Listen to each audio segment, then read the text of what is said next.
That is right. It is a Friday night in the Palmetto State, and there is so much action taking place across this great state of ours, but there is a lot more outside of the football field that we will get to tonight throughout the evening. It's 7 to 11 tonight.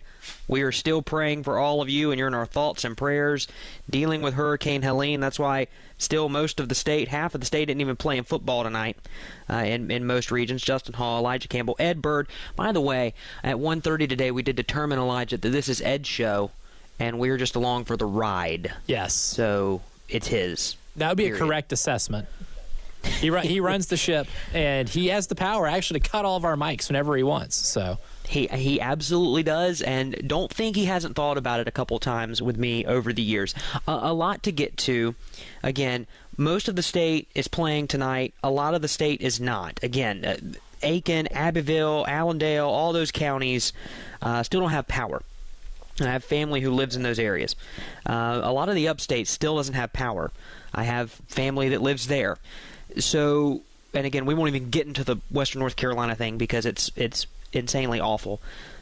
To that point, at 7:15, we're going to have Scott Early joining us on the program. He is the head of the South Carolina Coaches Association. They put out a letter, Elijah, earlier this week requesting that the high school league postpone the season by 2 weeks to give everybody time to, A, get their lives back on track and get power back, and then maybe we can play football again. That appears to be their sentiment. We will have him on in the next segment to talk about that. I will tell you that the Attorney General of the state of South Carolina weighed in on Twitter today on this and is behind the effort and is encouraging South Carolina to do the same thing that North Carolina and Georgia have both done, which is postpone their season by 2 weeks, wait 2 weeks, restart it, and then obviously playoffs will be pushed back by 2 weeks. State championship games will be pushed back by 2 weeks. So we'll talk with him about that. That's the big off-the-field news. And I don't know if we necessarily need to opine on our opinions on it, Elijah, but I've got to believe that something has to be done here. Mm-hmm. We can't just continue on business as usual when a lot of teams can't even play tonight. Yeah. I mean, here's the thing, too. There's a lot of power used when it comes to hosting football games. You're keeping a lot of things up electronically. Yep. Yeah, lights, concession stands. You're using resources. You're using police resources. You're using a lot of different things. And with some of these communities right now in South Carolina, we see North Carolina did with the western part of the state, how bad that's been and how they have responded and reacted to it. I don't think it's the worst idea in the world. I think it's a pretty solid idea. And if the coaches are behind this, and obviously this is a coaches association that is making this plea to the high school league, I think it's imperative that you listen to your coaches who oftentimes are kind of at the forefront of their communities, right? Like these high school football events on Friday nights are the biggest events for a lot of communities around, not just this state, but anywhere in the southeast United States, in the country, where high school football is a really big deal. And I think it's a sign that if these hyper-competitive coaches would like to or feel the need to put this aside for the benefit of their communities, I think it's best that they be listened to. Yeah, I would agree with that. And again, you're just talking about the brass basic power electricity, not to mention the resources that go into it with people and time that could be used by some of those folks elsewhere. It takes a lot to put on a sporting event, even a high school football game, and I say that with the utmost respect to high school football.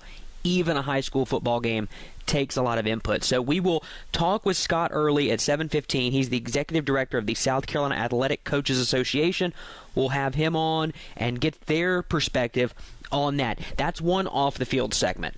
Now there's another one, and I'm not even to the field yet because, guys, folks, we got a huge, I don't want to just say only men listen to the show. We have so much football action taking place in the Midlands tonight. The Region of Death, is that what we're going to call it? The Region of Doom? That's kind of what I coined it. Yeah, maybe Region of Death. Yeah. It starts tonight, and boy, is it just a monstrosity of a slate tonight in that region. But we also have Cruton news. So if you're not familiar with the terminology, recruiting, as those of you who are more refined would call it, has taken a big upswing for South Carolina. Again, the Gamecocks play tomorrow at 3:30. Ole Miss comes to town. They're a 9.5-point dog, blah, blah, blah, blah, blah. We get all of that. It's a big visit weekend for South Carolina. Again, another big-time opportunity for them to get some really good athletes in front of this crowd at 3:30. Not only that, earlier today, Jordan Gidron out of Ridgeview, one of the top players in the state in the class of 2026, committed to the Gamecocks. And he also reclassified 2025. Big news. So that is a wide receiver who has committed to you and has reclassified, and he picked you over really good teams. He had offers from almost everybody because he's one of the top players in the state.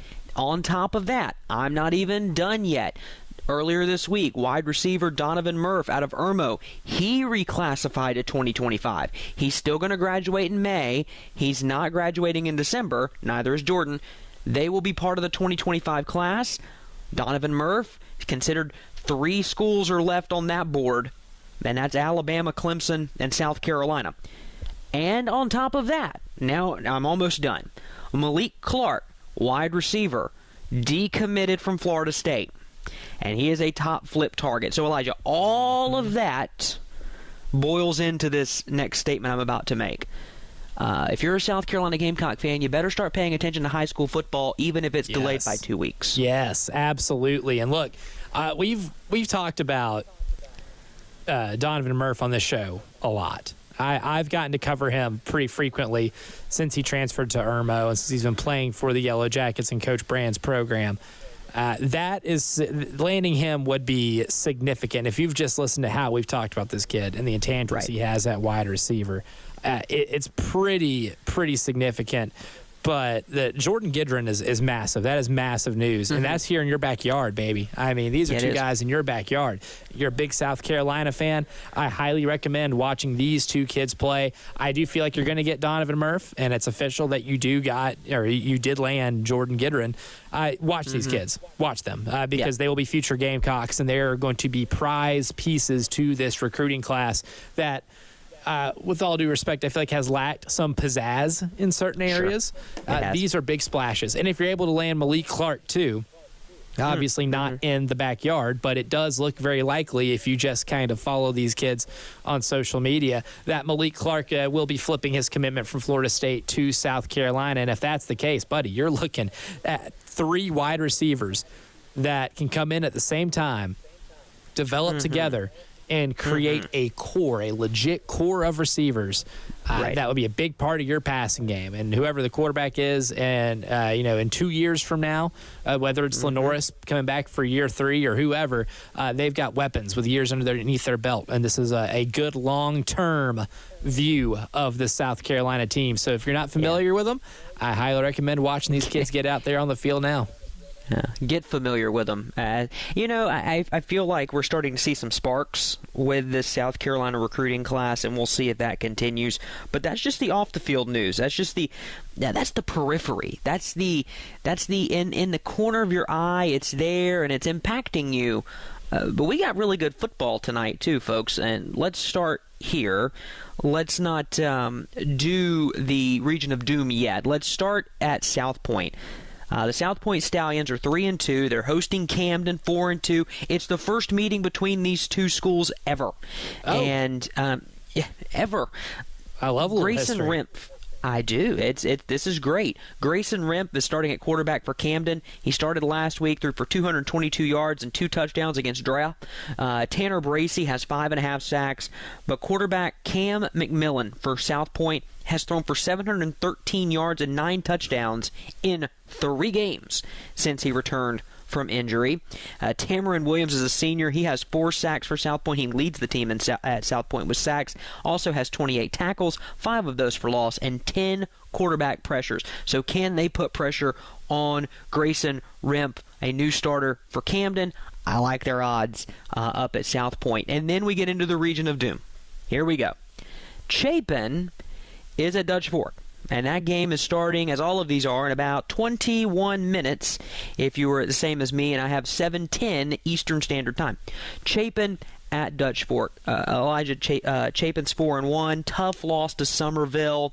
I said this when I was on with Terry and Tyler at 1:30 today on the halftime show.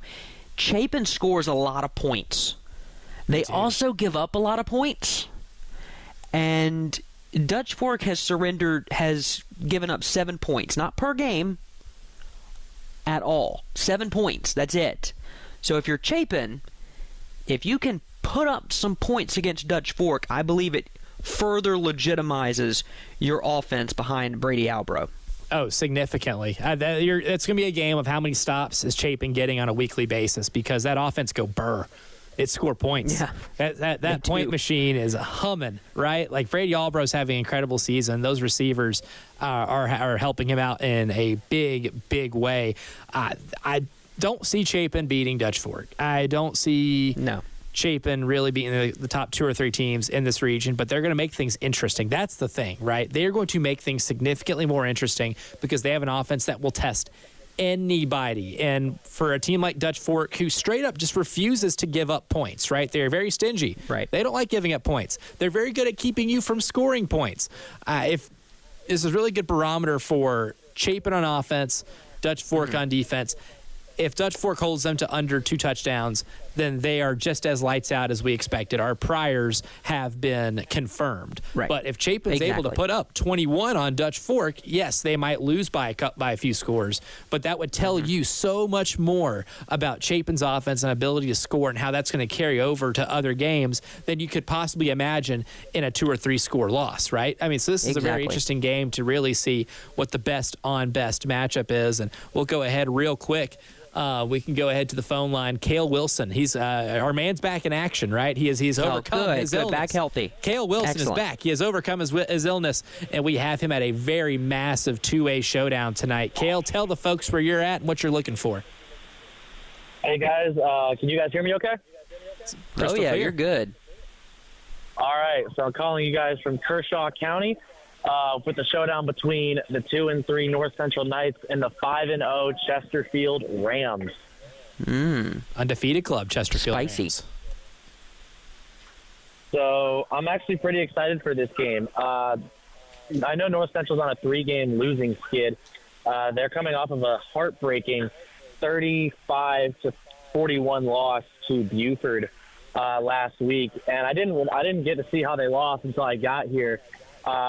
They lost that game off of an 85-yard Buford score with 1 minute left, which caused them to lose that game. And it's even more heartbreaking because North Central came back from that game as they were down 28-0 to take the lead.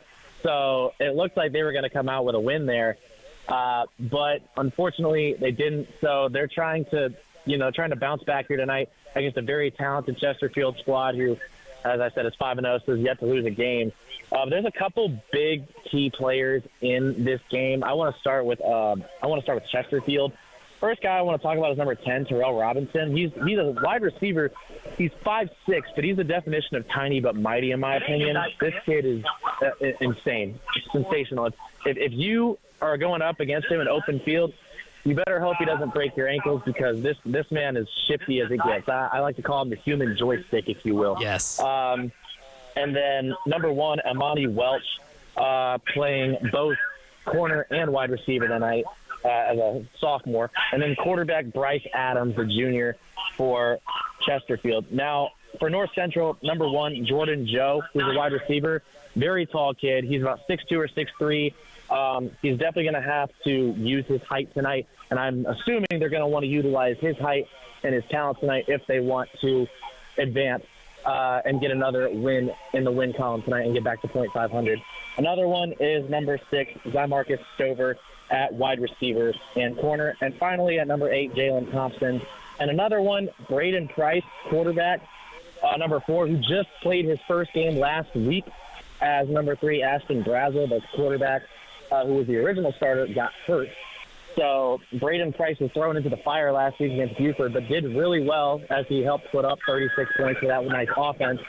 So I'm kind of interested to see how he does tonight after being thrown into the fire last week and getting his feet wet and being used to being on the gridiron now. Good stuff. Thank you, Kale. Appreciate your insight. Looking forward to hearing some updates from this game tonight to see if Chesterfield remains in the exclusive undefeated club, which will get you more of the entire list here later on in this hour. Kale, appreciate you, buddy. We'll look forward to hearing you here in a bit. Thank you, guys. I look forward to seeing what's in store tonight. Good stuff. Kale Wilson. Yeah, should be a good one. Should be a good one out there. Chesterfield Rams are, again, one of those teams that's kind of a bit of a shocker at being undefeated. So let's take a quick break. We'll come back. Looking forward to hearing from Scott Early talking about their proposal as coaches and a coaches association of what we should do with this football season. We've got that. We've got to look at recruiting. We've got the undefeated club. All of it coming your way right here on the Love Chevy High School Scoreboard Show on the Game.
Welcome back to the Love Chevy High School Football Scoreboard Show. Got a big show planned for you. A lot of scores to get to later on once these games start getting kicked off. But as promised, it's time for us to talk to Scott Early on the Loomis High School Football Scoreboard Show guest line.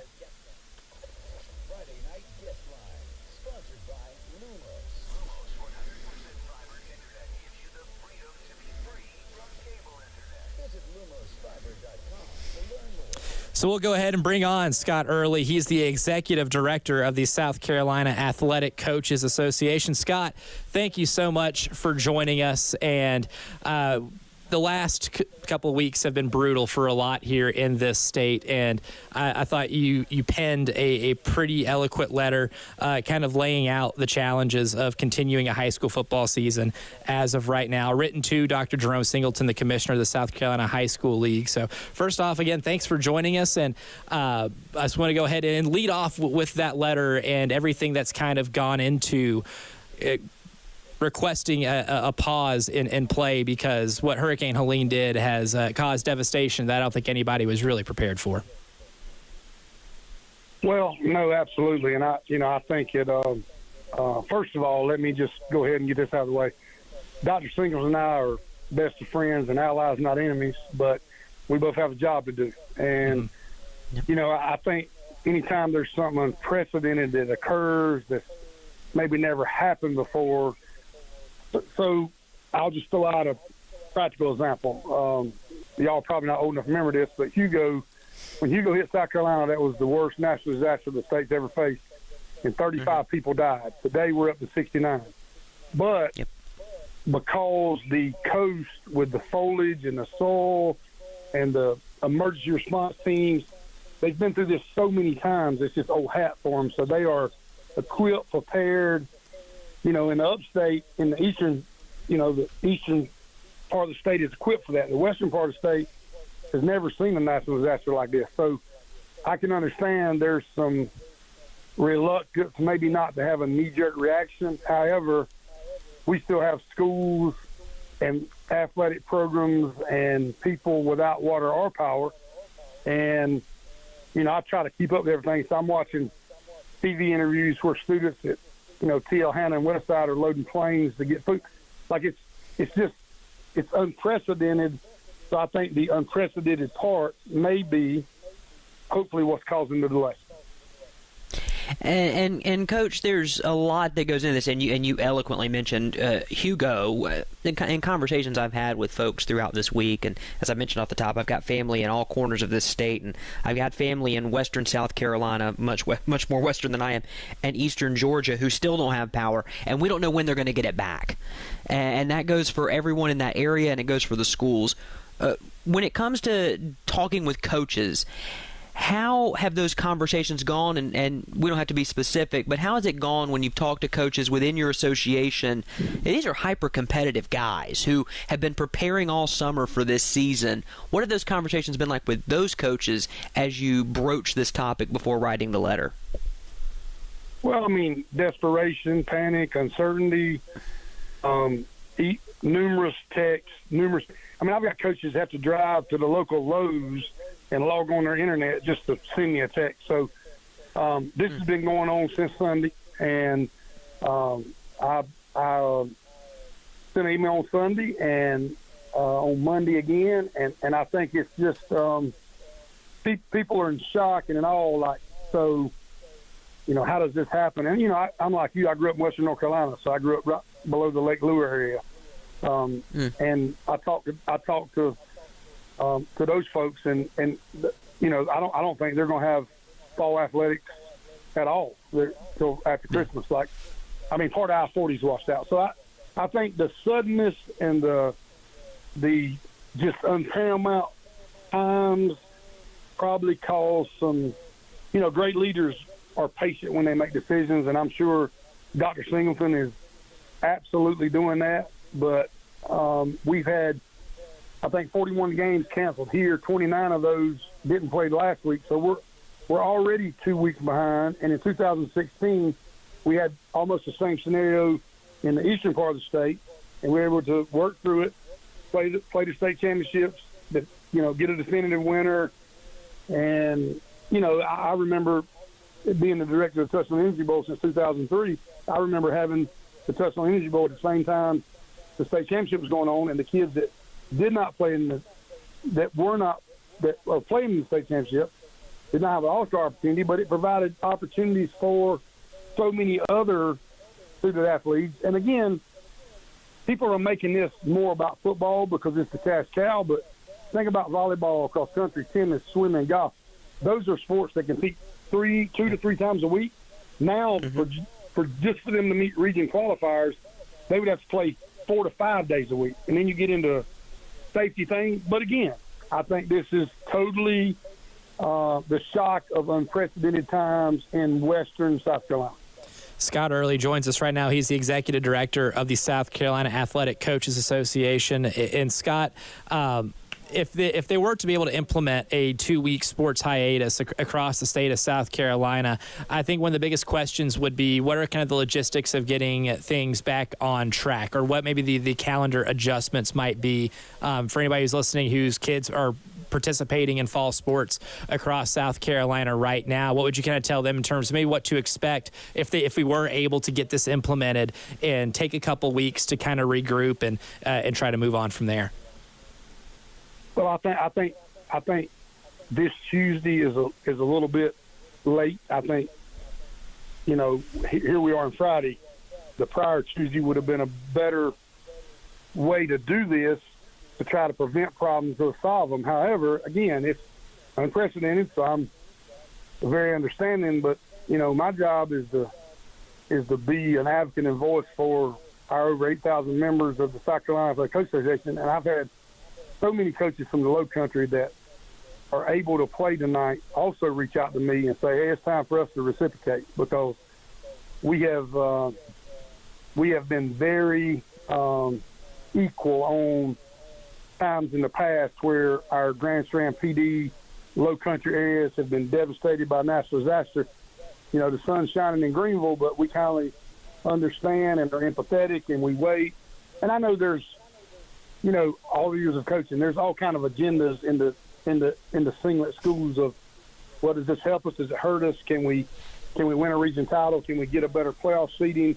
I mean, all that is just human nature. But I would urge some of those people to ride through some of these. I mean, there's a lot of places in downtown Greenville, one of the fastest growing areas in the country, that still don't have power. So we have children in Augusta-Aiken area who are getting 1 gallon of water per day per person. And again, let me go back to how we started.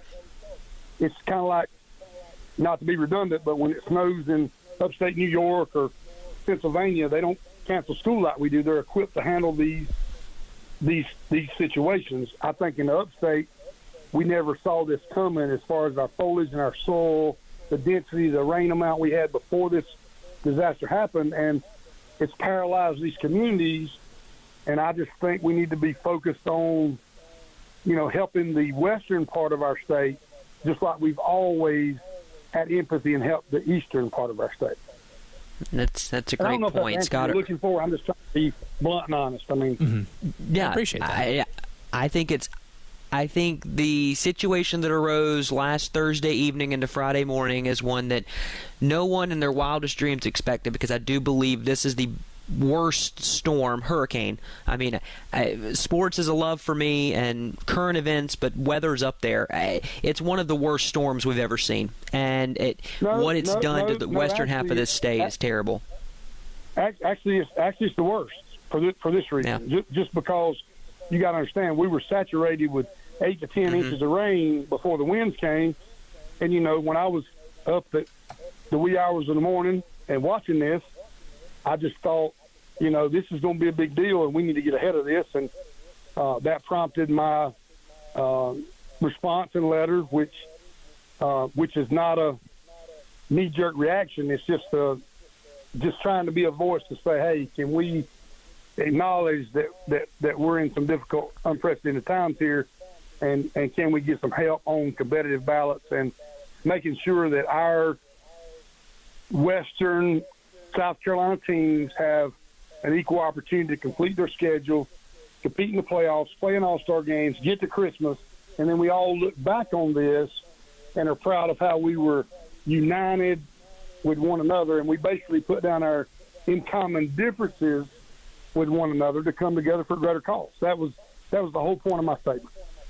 Yeah, absolutely. Scott Early, the Executive Director of the South Carolina Athletic Coaches Association. Scott, we appreciate you jumping on. Thank you for doing that, and we'll obviously be following this very closely, and we'll expect to hear something from the high school league this week on this, and so we appreciate you taking the time tonight. Well, I appreciate it, and my hat's off to Dr. Singleton High School League. They're in extreme, unseen circumstances. So let's not pass judgment here, and let's just continue to have faith and pray that this will work out for everybody. And South Carolina's a small state, but a strong state, and I hope it does. And I appreciate y'all having me on, and I also appreciate what y'all do for interscholastic high school athletics in the state of South Carolina. So thank you very much. Appreciate it, Scott. Thank you. Scott Early, the Executive Director for the South Carolina Athletic Coaches Association, joining us here on the game. And Elijah, it's a tough situation, and one that I don't envy the decision makers on this. It's easy to armchair quarterback it, but you're dealing with as I think the word of this segment has been unprecedented, because we're not blowing smoke. It actually is unprecedented. Yeah, it certainly is. There are no winners in this situation too. There's a lot to have to figure out, and it's going to take a lot. It's not just figure out what you do with the season, but to rebuild these communities. And I think that's a bigger priority than any athletic event. And that's one thing that's having to be weighed out right now, is the real human element behind what's going on in these ravaged communities. Because again, didn't expect it to be as bad as it was, didn't expect the storm to move as westward as it did. And there are a lot of places, like Scott said, that they're not naturally prepared to handle those types of rain and winds the way down in the low country are, because they're a little more accustomed to it being on the coast. But there's definitely a lot to have to fix, and none of it has anything to do with football or taking away resources. So being able to band together, I would think would be a really solid idea. It absolutely would. And again, we appreciate Scott taking the time, because that's on a guest line, Elijah, that's a little bit different. He was on a different line than the others were. Yes, we have a different line for special guests, and that line is brought to you by Lumos. And look, I want to ask a rhetorical question right now. That's going to be, why reboot the internet when you can rebuild it? The internet as we know it, folks, built for the last 50 years, landlines ruled and cable TV was the future. It's now time for the internet as we don't know it, where small cities have internet as fast as big cities, where uploads are as fast as downloads, where your digital life is never interrupted, and the metaverse isn't just a concept, but a part of life. It's time for 100% fiber optic internet that's built from the ground up. It's an internet that's built for communities where we live, work, thrive, and grow. This internet is built for small businesses that want to make a big impact. It's an internet built for families with smartphones, video games, voice assistants, tablets, nanny cams, robot vacuums, and everything in between, anything you can think of, all online and all at the same time. An internet built for the most hopeful of all things, the future, because whatever the future holds, we make it faster. Lumos, internet built for the future. See your future at lumosfiber.com/future.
All right, welcome back into the Love Chevy High School Scoreboard Show. On the game, Justin Hall, Elijah Campbell, Ed Bird behind the glass, getting this thing rolling and making sure we stay on track. So Scott Early from the South Carolina Athletic Coaches Association just joined us in the last segment. If you missed that and you want to go back and hear what he had to say about his association's request that the high school league postpone the playoffs, which would mean taking 2 weeks to settle everything and make sure everybody's good to go before we restart the season, basically. You can go back and listen to that. You can do that actually right now on the Game TV on YouTube. You can just take that little red bar and just bring it back. That's about the 15-minute mark is where you're going to go for that. And, of course, you can watch this show or listen to it ahead of your college football Saturday tomorrow. It's all there for you if you want it. That's the off-the-field stuff.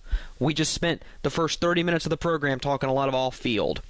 But that actually works out, Mr. Campbell, because starting at 7:30, that's when games kick off. Yes. So if you're good with if you're good with it, do you want to talk some football? Oh, I'm absolutely good to talk some football, specifically some teams who have yet to take L's. There it is. Which Look means, at you. Which means we still have teams in the undefeated club. To be in this club, you got to walk up to Ed Bird. You got to give Ed Bird your record. And if there's a zero, a goose egg in that loss column, then you get to stay in the club. But the minute you take that loss, Ed Bird's coming. And he's going to make sure that you don't have to go home. You just can't stay here. We'll start in 5A. We still have 8 teams undefeated in 5A, Justin Hall. And that's going to start off with Hillcrest. Hillcrest is slated to play at TL Hanna tonight. I don't know if that game is being played. I doubt that it's getting played. I have not gotten an official word. But that's who they're slated to play. They're still in the club. And you cannot be removed if you don't play, just if you lose. Gaffney was slated to play 3-1 East Side. They're still in the club. Northwestern, still ITC. It's supposed to play 4-2 Clover tonight. That is happening. That is happening, and that is a big matchup right there. Not saying Northwestern's on upset a watch, but tonight's a test. It's a test. One of our big games of the night, our boy Uncle Lou Bajak is at Lexington for Lexington Irmo. Irmo still in the club. Lexington not. They're 4-1, but this is a big road test for the Yellow Jackets. Dutch Fork still in the club. It's October. Actually, no, Dutch Fork. Yes. Last year, not in the club in October. This year, I fully expect them to be in for a long time. They're at 4-1 Chapin tonight. River Bluff, maybe the most surprising club member so far. They're playing 4-1 White Knoll tonight. If there's anybody that's on alert to see Ed Bird tonight, it might be the Gators at River Bluff. White Knoll, no joke, that defense revamped. Sumter, they've already played. They got a big win against West Florence last night, 63-25. They score a lot of points. They don't give up a lot of points. So the Sumter Gamecocks are not only in the club tonight, they will remain in there, guaranteed to hear their name next week. And then lastly, Somerville versus 1-4 Stall tonight. So that's 8 teams in 5A. In 4A, West Side, one of the most, I'd say the clear favorites in 4A. Yeah. They're playing 0-5 South Side. While there is some intrigue in this game because it's an all-compass bowl, West Side versus South Side, we have winless versus undefeated. I like West Side's chances of not having an interaction with Ed Bird. Seneca still in the club. They're at 2-2 Blue Ridge tonight. Richland Northeast is at 2-3 Drea. The Fighting Alex English is, but I don't think Alex English is walking through that door. It's going to take a lot more than a high school basketball legend to take out Will Wilson in Richland Northeast.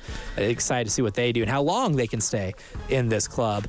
May River rounding out 4A. They're at 1-4 Colleton County. In 3A, there's only 3 teams remaining. Woodruff still undefeated. They got 3-3 Broome tonight. Don't let that 3-3 next to Broome fool you. That's a pretty good team right there.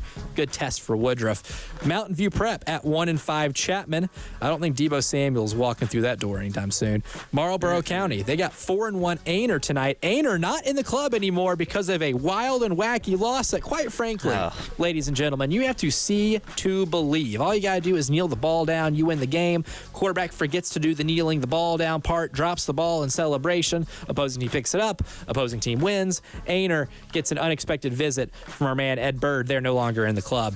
In 2A, Saluda still undefeated. They're playing winless American Leadership Academy tonight. Batesburg-Leesville, one of the best stories in the undefeated club, still there, and they're at 3-1 Strom Thurmond tonight. That is a test and a half on the road. Chesterfield still in the undefeated club. They're at 2-3. North Central, our man Cale Wilson is reporting from that game tonight, so we will have a pretty good update as to how long Chesterfield stays in the club if they get to remain in for one more week. Mullins rounding out 2A. They're against 1-5 Lake City. In 1A, we are down to 1. Just one team left in the undefeated club. That is Dixie. They take on 1-3 Calhoun Falls Charter tonight. And then in Skeeza, in 4A, we have 2 teams left. Hammond, who I expect, kind of like Judge Fork, I expect them to be in this club for a while. They're taking on 2-3 Lawrence Manning, and then Northwood Academy is at 2-3 Cardinal Newman. Those are the only 2 undefeated teams in that classification. Skeeza 3A, Wilson Hall is at 4-2 Pinewood Prep. The only team in that classification undefeated. A big test for Wilson Hall. Skeeza 2A, PD Academy takes on 2-2 Hilton Head Prep. And Skeeza 1A, we only have one team left as well. So that's Dorchester Academy. They take on 3-2-1 Lee Academy. Then we get down to the Skeeza 8-man. There's only 2 undefeated teams, one in Region 1. That's Richard Wynn Academy. They have 0-5 Oak Brook Prep tonight, he tried to say. But I don't know if Richard Wynn's getting a visit from Ed Bird tonight. That looks like a pretty manageable matchup for them. And then lastly, in Skeeza 8-man Region 2, Cathedral Academy. This is a pretty good test. They're taking on 6-1 Jefferson Davis Academy on the road. So in danger of getting kicked out, we'll see. Big game for them. All in all, the South Carolina undefeated club has only 27 members left here on this level as we are now into October. This list had, 75 2 weeks ago, and we're starting to get thinner and thinner in this prestigious institution as the weeks go on.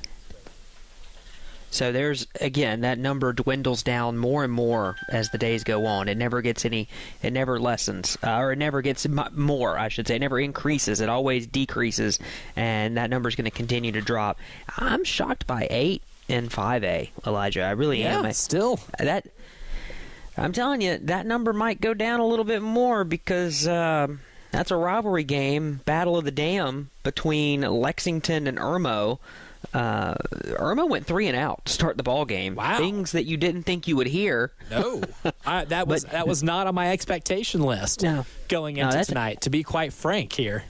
It's a heck of a uniform matchup as well, Irmo, because some of these games, Elijah, some of these high schools are actually broadcasting their games now on the YouTubes, and oh man, what great things technology has brought us. Irmo in the black tops, or the black helmets, the white jerseys, black pants trimmed in yellow. I'm doing my best baseball commentary here. I love it. Very Lexington, a yellow piping down the sides, right? He's wearing the stirrups. And then Lexington is in the blue helmets, yellow jerseys, white pants. Got a little blue and yellow striping there. Irmo does have the look, by the way, of the Pittsburgh Steelers, right? The logo on one side of the helmet and not the other. I don't know if I've always liked that.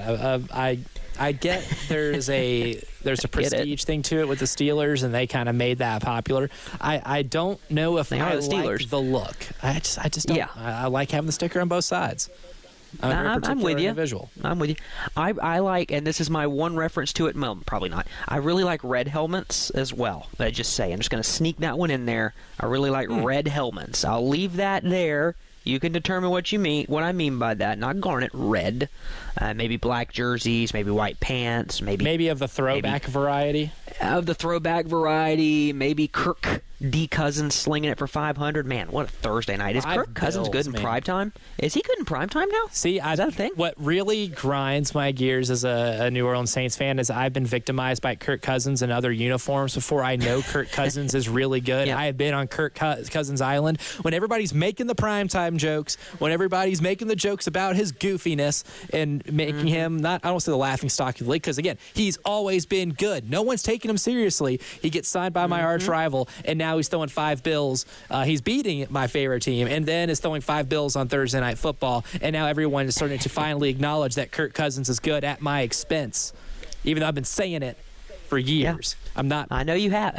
I believe it. I believe it. I liked him in Washington. I liked him in Minnesota, and I really like that now that he's in the ATL. At least one of my Atlanta teams is still active and playing, and I can watch them during the week. A lot of games to get to. We got the Region of Doom that we'll continue to talk about because all the attention's over on Dutch Fork and Chapin and Lexington and Irmo. there's a really good matchup over at the Swamp. Is that what they call it out there? I don't know. The Bluff, River Bluff, and White Knoll tonight. That might be the game of the night in that region. Yeah. I'll explain to you why it might be the game of that region when we come back right here on the Love Chevy High School Scoreboard Show on The Game.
Chevy High School Scoreboard Show on The Game. Justin Hall, Elijah Campbell, Ed Bird with you on a Friday night, a jam-packed Friday night. This is our October 12th.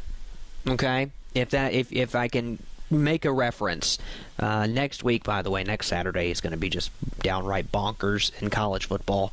Just letting you know. So this is our October 12th, and I say that because even the games that no one's paying attention to, you should pay attention to.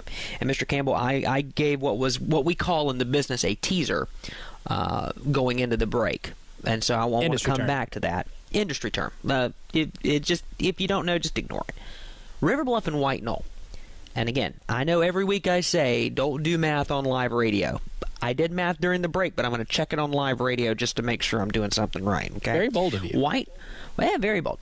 White Knoll has played 4 games this year. They have scored 159 points. I can confirm that means they're averaging close to 40 points a game offensively. I'll trust you. River Bluff has scored 182 points this season in 5 games. That's 36. That's within a touchdown. So I would argue that they're pretty neck and neck there. Like if the margin of victory is a touchdown, you'd say that game was close. Yes. So that's that. Now, River Bluff has surrendered 98 points in 5 games. That's averaging about 19 points given up defensively, which is really, really good. White Knoll, across 4 games, has only surrendered about, on average, 22 points per game. So both teams are within about 4 points scoring each week. Both teams are around 4 points in between. And both defenses are within a field goal of how many points they give up per game with each other. You look at Lexington and Irmo, you're talking about a finesse fighter against a rough and tumble defense that really plays hard and wants to put you in a blender and punch you in the mouth. Will Muschamp stick your face in the fan and plug the gap, right? And then whatever he said, I don't know. They got an ankle. Anyway, then you have Dutch Fork and Chapin, who are pretty similar offensively. They're pretty similar, but we're talking about scoring points here. They can both do that. Mm-hmm. They can both do that, but Dutch Fork has a really, really good defense. Chapin may not. White Knoll and River Bluff are, I don't want to say they're mirror images of each other, but the numbers tell me that they're pretty darn close. Maybe it's one of those funhouse mirrors, right? That kind of distorts a little bit. I like that, yeah. That you'll see. Hey, by the way, the fair's coming next Wednesday, so go to the funhouse mirror.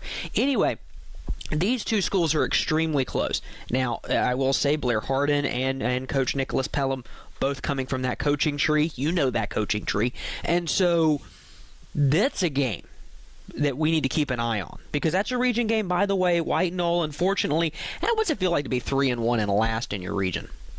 Ugh. How does that feel? Ugh. How does that feel? It's a gut punch. Now, all of these teams are going to make the playoffs. Every single one of them. I cannot see a world right now where any of these teams in this region, Region 4 or 5A, the region of doom, miss the playoffs. And we could argue that some of these teams might play for a state championship.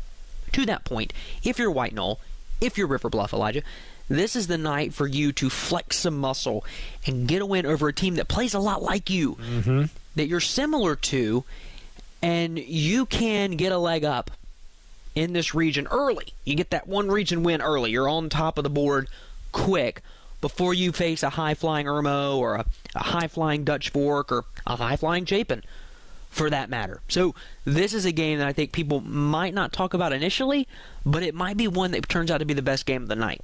Certainly. And like the opportunity for these two teams is large, because I don't want to use the term unwinnable, right? This is a great region. But these, when you mention like unlike, and you mention how even they are, White Knoll, I don't expect to beat Dutch Fork or Irmo, but defensively, they can keep themselves in it. That raises your floor. For River Bluff, a team last year that was at the bottom of this region now has to be stuck with Irmo coming into it and making it that much harder. This is one of your more winnable games. You got to take advantage of the like versus like matchup. That's what makes this so pivotal for both of these. I don't want to call it an anxiety bowl, because you still have so much season ahead, and I'm still very confident in both their abilities. And it's an immense respect to River Bluff, considering where they were last year and how they are this year, how much better of a start they've gotten off to, and a group that's gotten 1 year older. They've retained a lot of that talent, and they've gotten to really grow together over the last few years. This is a year for them to cash in on that. You can't cash in on that if you can't beat White Knoll. That's kind of the first start, right? That's the first boss you got to go through. So, it's a big opportunity for River Bluff, I'd say, maybe more so than White Knoll, to just show that you are for real. The improvements you've made from last year to this year are very real and quantifiable.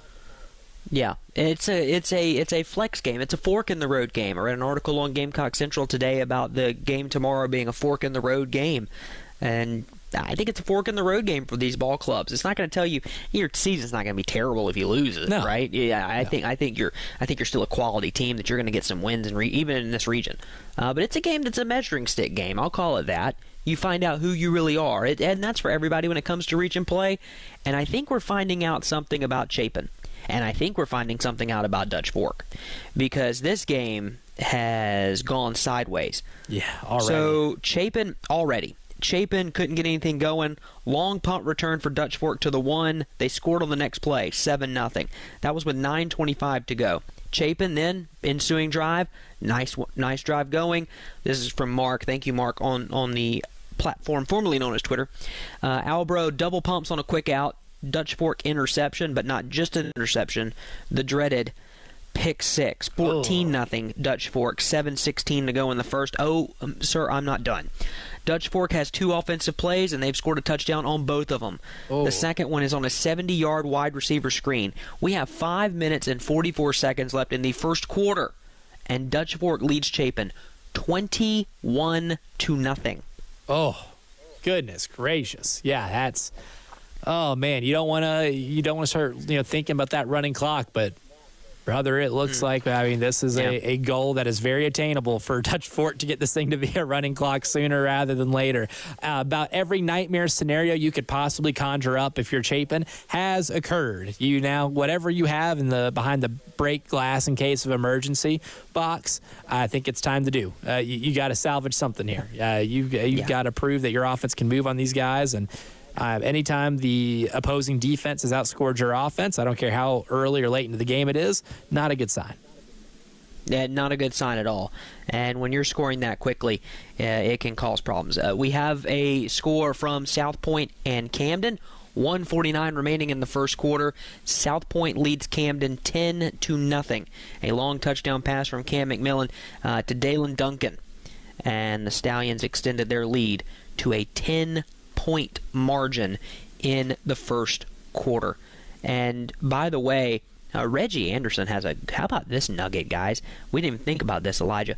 For the second time in 2 years, a high-profile athlete from Ridgeview High School announces he's staying in the Midlands with his college choice while accelerating his career at the next level by reclassifying.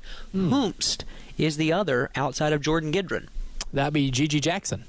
That would be Gigi Jackson, yes. It would be. But isn't that interesting? I didn't even think about that. Hey, look at Reggie. A tip of the cap to Reggie. He deserves a Diet Coke. Reggie's got his thinking cap on. It's a good dig right there. How about this score? Lou Bajak updating this one. Lugoff Elgin 14, Blythewood nothing in the first quarter. How about Lugoff Elgin off to a big start there? So 13-0. This is pretty impressive. We got scores rolling in from across the state. We'll catch up on them. North Myrtle Beach 7-0 over Conway. Hour number 1 in the books. Hour 2 on the way right here on The Game.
That's right. The big voice tells you he doesn't lie. Justin Hall, Elijah Campbell, Ed Bird here with you. Hour number 2 of the Love Chevy High School Scoreboard Show starts now on the game. And Elijah, you know this, and some folks know this. I'm a big fan of a certain college football, I don't want to call him podcaster, I would call him media renaissance man. Wouldn't you agree, sir? And so he usually starts his show with an adjective describing the town that he's in. I will say that we are currently sitting in a very hyped Midlands area for not only for tomorrow's game at 3:30, but also for this high school football slate. Yes. We're not confused. We're not trepidatious. We're not a little concerned. We're hyped for this schedule. There's no question about it. By the way, R&E and Drea are scoreless, sir. I'm leading you off with a punch. 8 o'clock on a Friday night, they're scoreless. Here's an interesting reason. Will Wilson's not playing quarterback tonight. Huh. I don't know why. I'm efforting. Okay. Industry term, I'm efforting to learn more. That changes things significantly. I mean, Will Wilson, NC State commit, one of the best quarterbacks in the great state of South Carolina, a Richland Northeast team that's been an absolute wagon to start the year, one of the more impressive teams in that entire classification in 4A.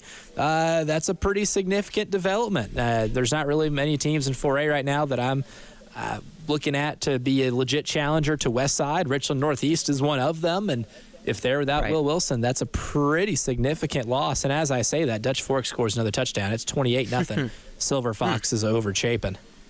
And Will Wilson, I did see on the artist formerly known as Twitter earlier today that he will be at the NC State game this weekend. So he will be there. So I'm not sure why he's not playing tonight. Again, the industry term would be efforting, working on doing that right now to find out why he is not playing tonight. But that's an interesting turn of events there for R&E. Yeah, now, by the way, here's another one.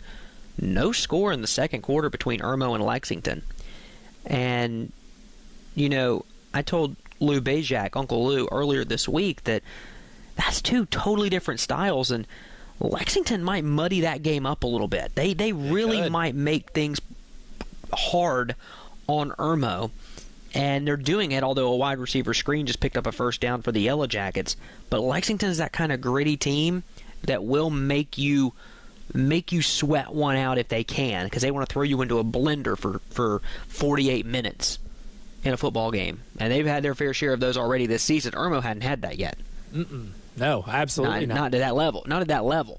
So if you're talking about a Lexington team that can keep this, 10-7, 13-6, midway through the third quarter, you're talking about a significant hill to climb for Irmo that Irmo hasn't had to climb yet. No, absolutely not. Now, Irmo's finally got themselves inside. They're deep in the Lexington red zone right now. They're at the 5-yard line. A.J. Brand throwing into the end zone. That one's batted away. That's look, great cornerback play right there for Lexington. I mean, they've defensively, they're locked in, man. They're bending a little bit right now, but look, you bend, don't break. Either hold the field goals or you make them have to go for on fourth down and fail on some, then you're going to keep yourself in this game. Irmo, one of those teams in the undefeated club, and one team that is in the undefeated club currently chilling in 2A. That's Chesterfield. They're at 2-3. North Central, our man Cale Wilson is on the line right now to give us the latest from the Chesterfield North Central game. Cale, what do you got for us? We have an amazing game here. Chesterfield ran down and scored on their opening drive, which was no surprise. But after that, North Central capped off a really long drive with a 6-yard touchdown run by Braden Price, who was surrounded by 3 guys in the backfield and somehow got his way out of harm's risk or harm's way or whatever you would call it, and was able to bring it in for a touchdown. About 6 plays later, he gets an interception on the other side of the field, and that drive was just capped off by a half-yard North Central touchdown by Aiden Wiles. So the Knights, early in the second quarter, are leading Chesterfield 13-7. Wow, North Central leading Chesterfield 13-7. Wow, good stuff. Thank you, Cale. Appreciate the update. That is, that's a shocker. I know North Central's 2-3, and Cale did a good job breaking down why this team is probably better than what their record is. But Chesterfield, one of the 4 teams in the undefeated club in 2A, facing a little bit of a deficit early. Yeah, absolutely. And a team that is undefeated and trying to stay in the club is River Bluff. They lead 7-0. A 3-yard rushing touchdown from Darius Kane. It was set up, though, by a 52-yard run from Hayden Myers. So with 1:19 left in the first quarter, River Bluff up 7-0 on the Timberwolves of White Knoll. Again, a game that we're going to watch closely as the night goes on. Into the first quarter, and South Point leading Camden, Elijah, 17-0. Oh, wow. That's after one quarter. This will be one of those. South Point beating Camden wouldn't surprise me. South Point blowing out Camden would surprise me. And Right. it being 17-0 early is kind of what's really surprising right there. Yeah, absolutely. Myrtle Beach leads St. James 10-7 after a 9-play, 63-yard drive. Still early in the second quarter there. Lee Central over Great Falls 22-0. We'll get a full rundown of the scores here in just a little bit. A.J. Brand takes it in from 11 yards out. Irmo scores the first touchdown of the night almost halfway through the second quarter. It's 7-0 with 7:02 in the second. If you're Lexington and you can keep Irmo to a touchdown every, do my quick math here, 17 minutes of game time, you're not giving up many points. You're not giving up many points. Number one, you're keeping yourself in the ball game, because I'm not saying Lexington is allergic to scoring, but they don't score as much as Irmo. Yeah, they don't do it often. They don't do it often. When they do it, they do it. But you need to keep Irmo under 21. Seriously. Oh, definitely. You need to keep them. You need to keep them under 21, and the only way to do that is to only let them score every 17 minutes. They just don't have that firepower enough. To keep up in a shootout. Like, you're going to have to really Iowa this football game. For those who are also college football fans, you got to really keep this thing in the mud and get it to where you can at least get the ball with 3 or 4 minutes left in the game and have that be the game, right? Get yourself in a position where one drive can make the entire difference, and then you put your fate in your hand, and in that drive, anything can happen, right? So I think there's going to be a whole lot of game management. I think with they have the ball right now, I think there's going to be a whole lot of, I don't want to say sitting on it, because it's not like you can just sit on the, you got to snap the ball, there's a play clock, but if you can just grind out first downs bit by bit, use as much of the clock as possible, and they just threw a pick, that's not going to happen, and that bad boy is coming to the house, it looks like. Yeah. So that is a pick six right there, and Irmo's going up a couple scores as we speak. And now Lexington was in a solid spot in the second quarter. That pick six is going to put them behind the 8 ball a little bit. Now they're not. Now they are officially not in a good spot, down 2 scores early, and that could be problematic. Just in the Midlands area, by the way, 96 has scored 21 points. They lead 21-0 over Pillion. We mentioned Irmo. 2 scores now. North Central over Chesterfield. Just talked about that one. Ridgeview 10, Spring Valley nothing. Again, Jordan Gidron earlier tonight announced that he was going to be playing his college ball at the University of South Carolina, and is going to be doing that a year earlier than we all thought. So again, big news there. Dutch Fork leads Chapin 28-0. South Point 17-0 over Camden. C.A. Johnson and Louisville tied at 6. AC Flora is tied in their ball game as my scoreboard refreshes at just the right time. No, they lead 7-0 over Lancaster, and Chester leads Eau Claire 22-0. That's just a quick look again. A lot of teams in the Midlands who are playing teams on the western side of the state not playing tonight. A lot of games moving around. A lot of games just being flat out postponed or canceled right now. And that's why we had Scott Early, the executive director of the South Carolina Athletic Coaches Association, with us back at the halfway through the first hour, talking about possibly postponing this season for 2 weeks. And again, that means we wouldn't be here because we wouldn't have anything to talk about for 2 weeks, Elijah. That's right. No scores to update. It could be no games. It could be something that we need to monitor and monitor very closely as we're monitoring all these scores as normal. And, as we're looking at these scores and trying to decipher what they mean, you're looking at that Dutch Fork score, and now we're quickly beginning to look at this Irmo score, and now we're really beginning to look at this Northwestern score, by the way. Northwestern leads Clover 22-0. With 9:19 left in the first half of play. That was supposed to be a test, and it doesn't look like it's much of a test. It was supposed to be a test. So you got Northwestern, Dutch Fork, Irmo. There are others in 5A, no question. But these are 3 ball clubs that are just insanely talented. And I would argue your state champion's probably going to come from one of those 3. Well, you get 2 of them in 5A. So one of your state champions is going to come from those 3. Yeah, I know. One of your state champions is going to come from one of those 3. Maybe both. Who's to say? Certainly. Because classifications can now have 2 championships. Which makes so much sense. I don't want to talk about it. Makes no sense. It It bothers me. It just brings down the whole mood. Yeah, I mean, I'm still trying to get used to that. There's a better way we could have done this. No, you would think. Well, I don't know. Can you have more than 5? Can you make 6? You can make 6. Is that a thing? Is that like a constitutional law? Right? Is there like it's written in the state constitution? You cannot have more than 6 or 5 classifications in high school athletics. Listen, and my day job, I might read the Constitution for fun, but I can confirm it is not in there. Nope. Can confirm. Does not exist in that Constitution. By the way, Jacksonville State leads Kennesaw State 21-10. Little college football note Poor for Kennesaw State. They're bad. Good gracious, they are so bad. They are so and bad. Speaking of bad, and it's mean. Remember when TCU played for a national championship? Okay, remember when TCU showed up for a national championship game? Okay, let me rephrase. Remember when TCU won a semifinal game and then disappeared? And then forgot that the national championship game was played. Correct.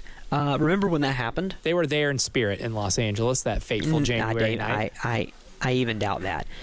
They are 3-2 this season, and they got smacked around by SMU, thankfully, on the CW. And watched by dozens. They're playing, and most of those guys tuned in to watch Dawson's Creek or Smallville, and they're hosting Houston tonight in Fort Worth. Houston's 1-4. Houston is putridly bad. Yeah, poor Willie Fritz. He's got himself into a rebuild project there. Yeah, he does. And Houston leads 7-0 and just got an interception. Yeah, I got that so one on bad. right now. It's not looking good. No, it's just terrible. Terrible. Like TCU is getting the Sonny Dykes experience firsthand, where the first couple of years are glorious, and then teams figure it out, and then he does nothing with the program. And Instant results, he's got you, but don't ask for much after those first few years. Is that the Dan Mullen recipe? It kind of is. Kind of is. Kind of? That's late stage Dan Mullen. Yeah, I was about to say, I bet you Florida wouldn't mind Dan Mullen back. Oh, no, Dan Mullen don't seem too bad right now, does it?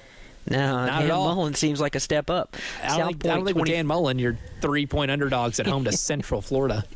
Who just got wrecked by Colorado. South Point leads 24-0 over Camden. Oh, God, it's getting worse. 7.5. It's getting worse, and it's not getting any better. Really, really bad. Ooh, let's see here. Lexington just broke off a big run. They're on their own 40 right now, but I mean, that was about a 25, 30-yard run they just broke off. I mean, they don't get a lot of explosives, but they hit an explosive right there. They're creeping towards midfield, and they can get a touchdown before the half here against Irmo.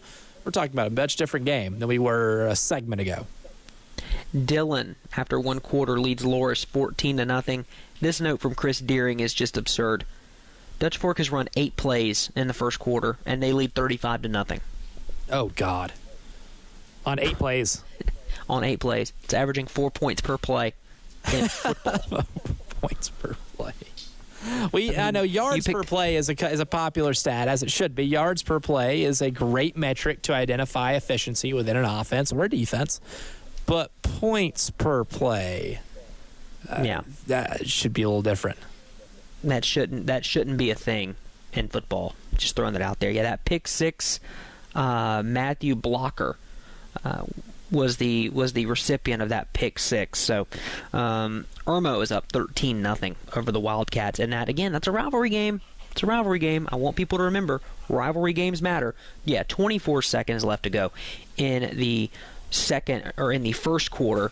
Jaden Westbrook returned a punt to the Chapin 2. So that's the second punt returned to the 2 or the 1 by Dutch Fork. It's just an insane output for Dutch Fork tonight. What they're doing to Chapin right now is nothing short of insane. Oh, and quick note, and I'm going to get this name wrong, Elijah, as we go to break, but this is a note for tomorrow, and it's breaking because Matt Zenitz reporting it for CBS Sports and 24/7, and Hale McGranahan just reposted it, so it's true. Ole Miss will be without star edge Princely Umanmalan. Maybe you're close on the last name pronunciation. That's a big loss. Princely will not play tomorrow. Wow. That's a pretty significant development. I need to make sure I'm going to track down that availability report during the break, and we'll have that along with more scores and plenty coming for you on the other side here on the Love Chevy High School Scoreboard Show on the game.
Welcome back into the Love Chevy High School Scoreboard Show on the game. Justin Hall, Elijah Campbell, Ed Bird here with you on a Friday night, rolling through hour number 2.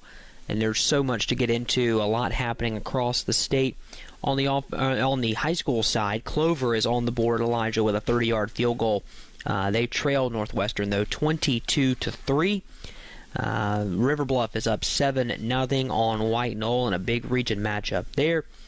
Dutch Fork is, Dutch Fork's doing things that Dutch Fork normally does. They lead Chapin 35-0 after 1 quarter of play, which is just absurd and just awful.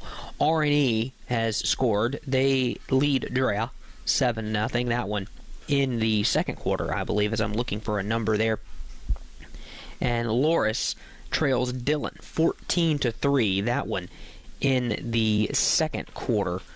Between those two teams, and again, efforting the availability reports because that's what we do now in the SEC, but an important one going to be dropping here any minute now because there is another big-time game on a Saturday here in the Columbia vicinity. And I know, may not have the injury or the availability report. Don't I dare call it an injury report in front of me right now, but I know who is available for a report of some sorts. And that would be our friend Gamecock Larry, Brooklyn Casey's finest. Gamecock Larry. Gamecock Larry, good to hear from you, sir. How you doing, sir? Fantastic. I got two predictions I want to make with Clemson and Carolina.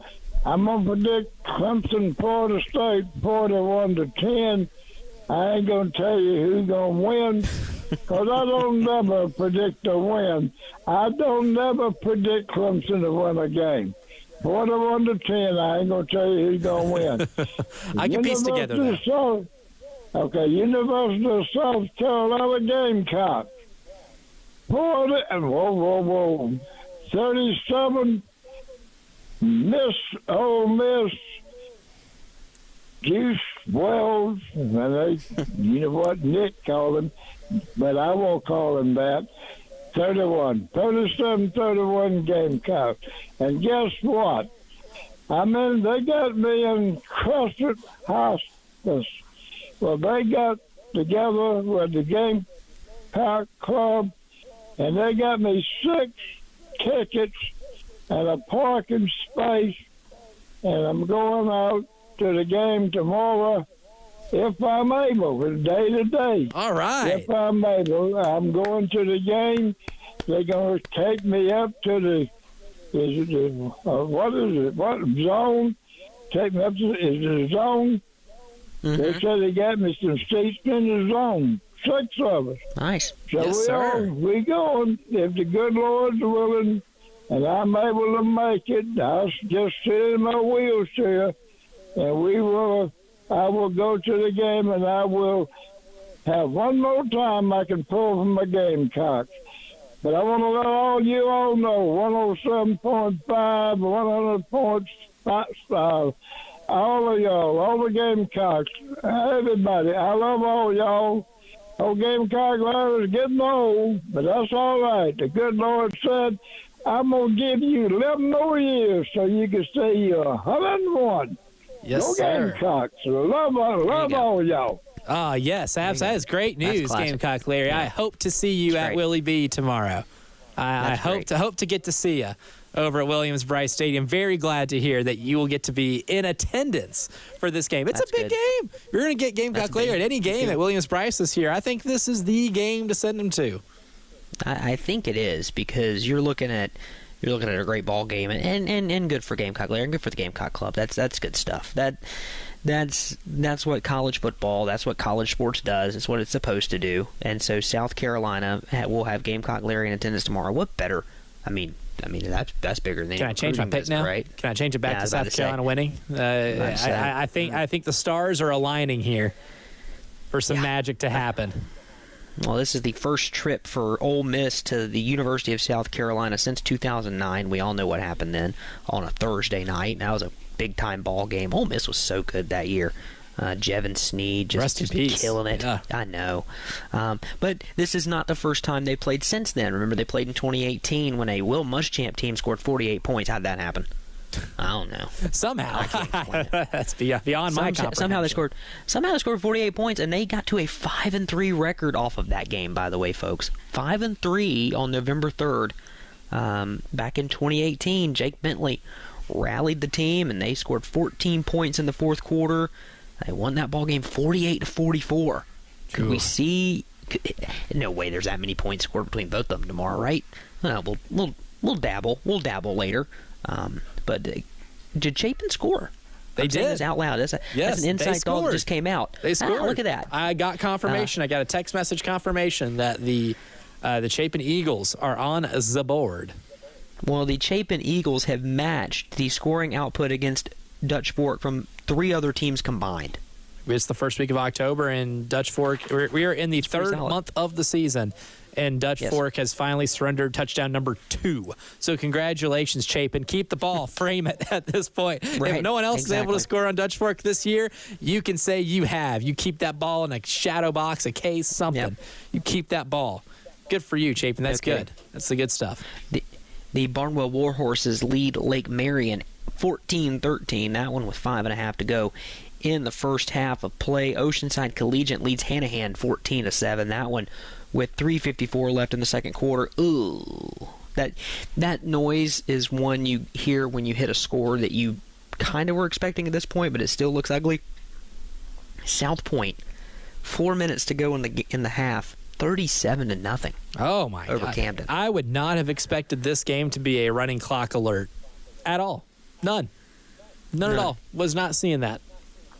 Oh, gosh, that's borderline gross at this point. We're reaching that level here in that ball game. It's one that, we don't, not expecting that at all from Camden. Not expecting it from South Point, for that matter. Beyond unexpected.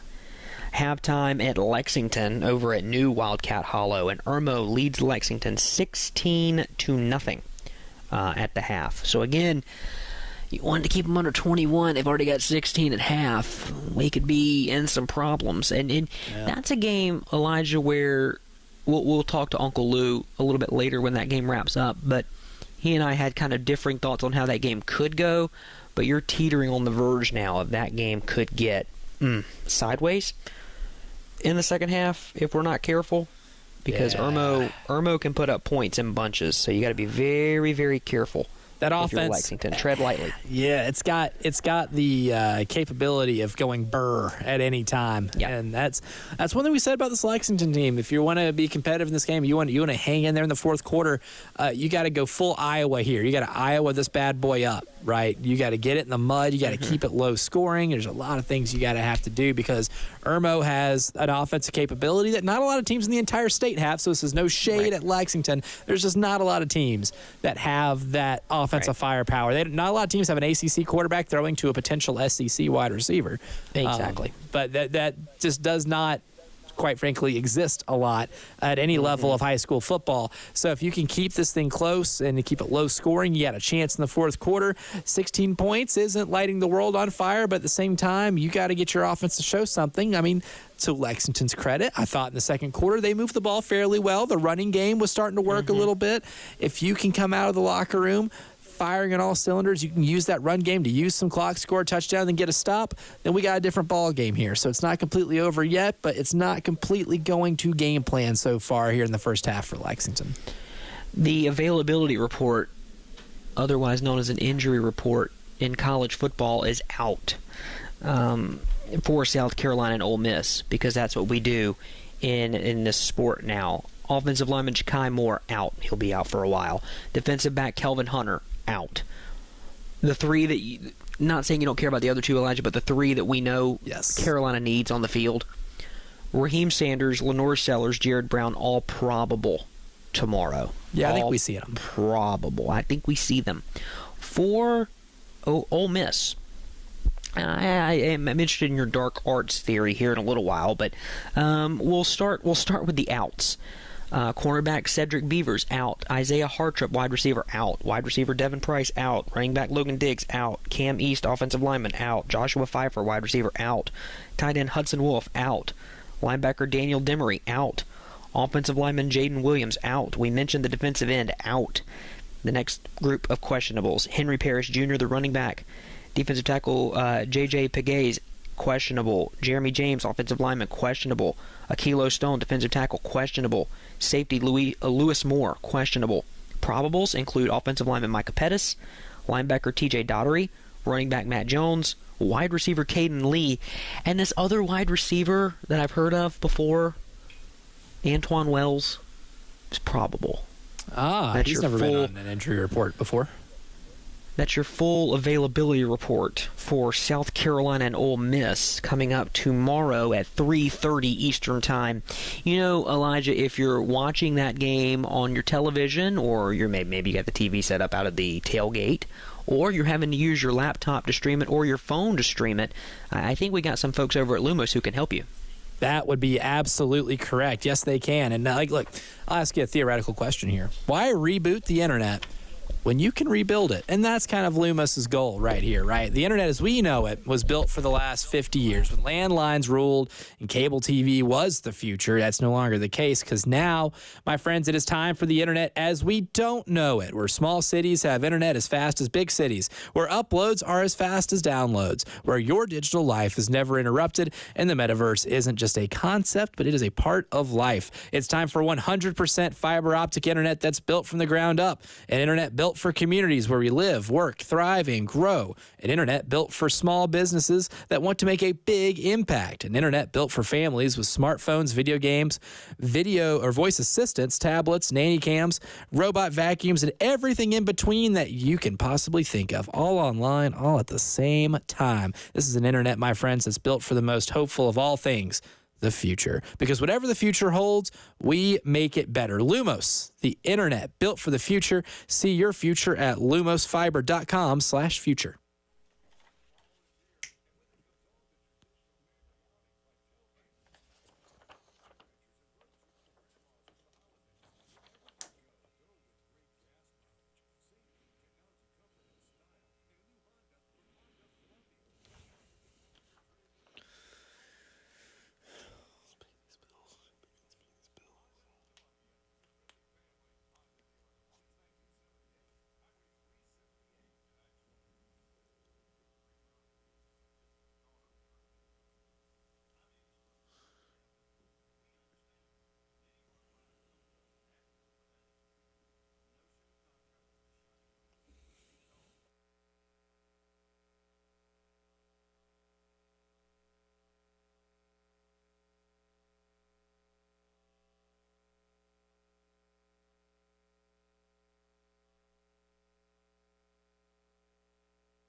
Welcome back into the Love Chevy High School Scoreboard Show. On the game, Justin Hall, Elijah Campbell, Ed Bird with you on a Friday night. Man, you would think going into this, it's week 6. It's week 7 of the show, but it's week 6 because math. And no, that's not math. That's lack of common sense. That's what that is. And I'm going to continue to stand. I'm standing on business when it comes to that. But we're at the point of the program now, if you're not familiar, that this is when we're talking. Again, we try to tie in as many other sports as we can. This is the 6th inning. We're moving into the back half of a baseball game. This is that last 5 to 10 minutes of a college basketball game. That takes like an hour and a half. Or so many. This is moving. So many. This is moving day at Augusta. Right, we're at the 8:30 point, going closer to 9. It's halftime, but I'm thinking, Elijah, we haven't had a full scoreboard rundown, so I think we need to cue up some just excellent music. It makes me want to go put on a Hawaiian shirt and grow a mustache. Yes, and maybe go talk to Tom Selleck for a little bit. This makes me want to stand up. Hit it, Ed Bird. We'll go and start with the shocker of the night. That is that South Point is crushing Camden right now by a score of 49-0. In a not so much of a shocker because Dutch Fork does Dutch Fork stuff. They lead Chapin 42-7. Irmo at halftime at Lexington right now on Lexington's homecoming. The Yellow Jackets lead the Wildcats 16-0. Lugoff Elgin over Blythewood 13-0 so far. R&E scores first. They're up 7-0 on Drea. Chesterfield 7, North Central 13. This is a big potential upset alert right now. North Central is 2-3, hosting undefeated Chesterfield. Our man Cale Wilson's been giving us some updates, but as of last reporting, North Central up on undefeated Golden Rams 13-7. River Bluff 7, White Knoll 0. Myrtle Beach up on St. James 10-7. Lee Central shutting out Great Falls so far 22-0. C.A. Johnson and Louisville are knotted up at 6. Northwestern 22, Clover 3. Hammond doing Hammond stuff. They're up 23-0 on Lawrence Manning. Chester up on Eau Claire 22-0. Dillon up on Loris 14-3. Ashley Ridge taking a 10-point early lead on Fort Dorchester. It's 13-3 right there. Barnwell leads Lake Marion 14-13. The School 96 has scored 21 points, and Pillion has yet to score. That game still pretty early on. Another undefeated team in the undefeated club that is in a little bit of trouble there. Wilson Hall trailing Pinewood Prep 14-0. Northside Christian leading PAC 14-0. Still no score that we know of so far. Northwood and Cardinal Newman, as well as Ben Lippin and Porter Gowd. Some more scores right now. Richard Wynn Academy and Newberry Academy still knotted. Or I guess that one is postponed. I don't think that one will not be played tonight. Scrolling through here for some more scores. Lakeview and Hannah Pamplico are knotted up at 7. Carvers Bay leads Latta 16-8. Lamar up on McBee 27-7. Sorry, Rick Henry. And as we speak, Louisville scores a touchdown. They're up on C.A. Johnson now 13-6. That one was tied not too long ago. Oceanside Collegiate takes an early lead on Hanahan 14-7. That's in the second quarter, it looks like. The Auctioneers of Mullins, previously in the undefeated club, they're in big trouble. They're down 28-0 to Lake City right now. And it looks like the club's Grim Reaper and the bouncer, also known as Ed Bird, might be paying Mullins a visit. Atlantic Collegiate is up on Marion 10-0. Barnwell still leads Lake Marion 14-13. An update on North Central and Chesterfield. North Central's up 20-14 now. Some major developments here in the last little bit. So Chesterfield in trouble, but it's not over yet. Looks like that's still in the second quarter. Pageland Central up on Buford 21-0. Sherraw and Andrew Jackson are tied at the half at 7. Belton Honeypath is all over West Oak right now. That one is 41-0. 96 has finally surrendered a score to Pillion. Just getting word of that right now. That one's 27-8, 96 over Pillion. Beaufort and Bluffton. It is 13-7. Beaufort over Bluffton. That's in the second quarter right now. South Florence all over our beloved Darlington Falcons, Justin Hall, 39-0. I think the reports of South Florence Bruins' demise has been a little preemptive, a little premature. Crestwood up 21-0 on Wilson at the moment. Got a lot of postponed games, but Richland Northeast still set up 7-0. That's at the half. Am I reading the score right, Justin Hall? South Point now up 50-0 on Camden? That's what I've heard. Oh, goodness gracious. That is a big surprise for a lot of us here in the Midlands. AC Flora up on Lancaster 7-0. Still pretty early on in that one. Ridgeview 24, Spring Valley, nothing. Jordan Gidron, some big news. Wide receiver for Ridgeview, reclassifying and committing to the South Carolina Gamecocks, and he's celebrating that commitment by dropping the hammer on Spring Valley so far in the second quarter. Somerville shutting out Stall 28-0. Indian Land up on Nation Ford 22-19. Rock Hill leads Fort Mill 14-0. North Myrtle Beach up on Conway 17-0. Northwestern extends their lead over Clover 29-3. And I believe that is all the scores we have so far as we are inching our way towards halftime in a lot of these games. We are, and these games continue to move toward halftime. That Dutch Fork game is out of hand as well. That Dutch Fork game is getting, as we like to call it, into running clock territory. It's been running clock territory for a while, but that game is just... Well, I don't want to say it's out of reach because nothing's impossible, but it's 49-7. And when they start the second half, by the way, it's 49-7 with 4.5 to go in the half. So they can't run the clock until we reach halftime. Ugh, yeah, running clock does not start until the second half, and Right. mercifully, it will need to get to the second half here soon. 4-7. I mean, good for Chapin for scoring, and I'm not trying to sound facetious when I say this. Dutch Fork does not let anybody score.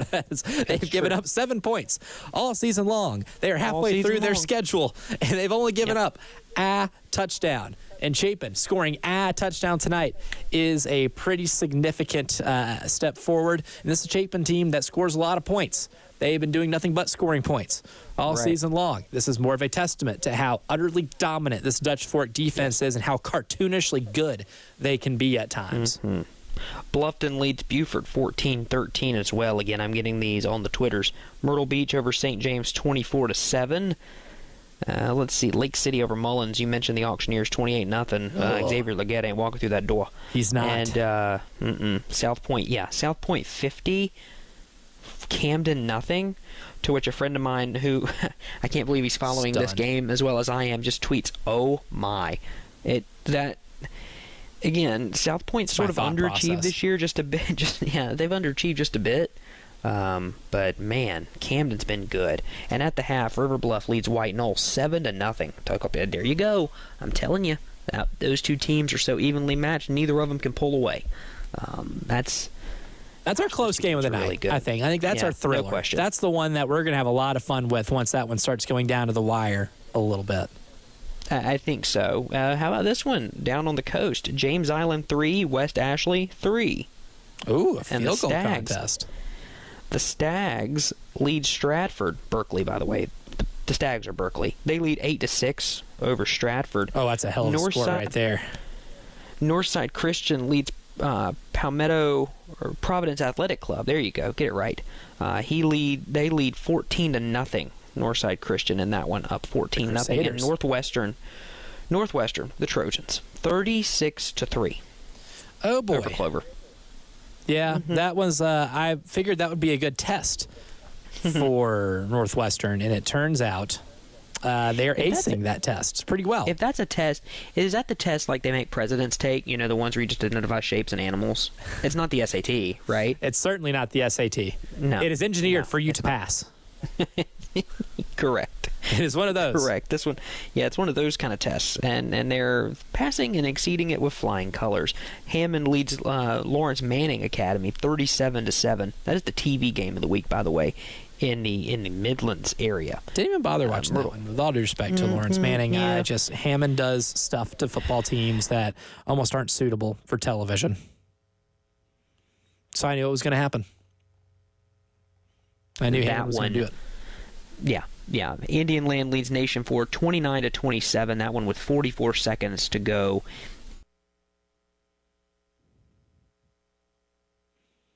Uh-oh. Justin Hall got radio ferried. We have lost him. He has dropped off. There he is. I'm back now. He's back. Can you hear me? Have I been radio ferried? You've been unradio ferried. The radio ferry has granted you permission to come back onto the show. So welcome. Glad to be here. I was just saying to absolutely no one that Indian Land's actually been a pretty impressive ball club. They lead Nation Ford 29-27. It's an interesting game right there. Going back and forth.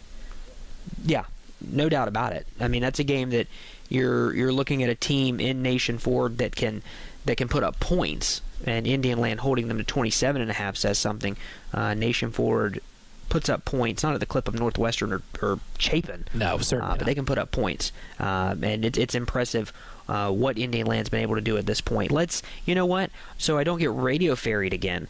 Let's hit a break and come back on the other side. You're making it so mad. Yeah, I know. And make sure that we get everything settled in here and try to do that during the break and see if we can get things settled up again. We're in hour number 2 of 4. More of the Love Chevy High School Scoreboard Show coming up on the game.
Final segment here in the second hour of the Love Chevy High School Football Scoreboard Show. I'm Elijah Campbell. He's Justin Hall, and we are returning from halftime for a lot of these games, including Lexington and Irmo.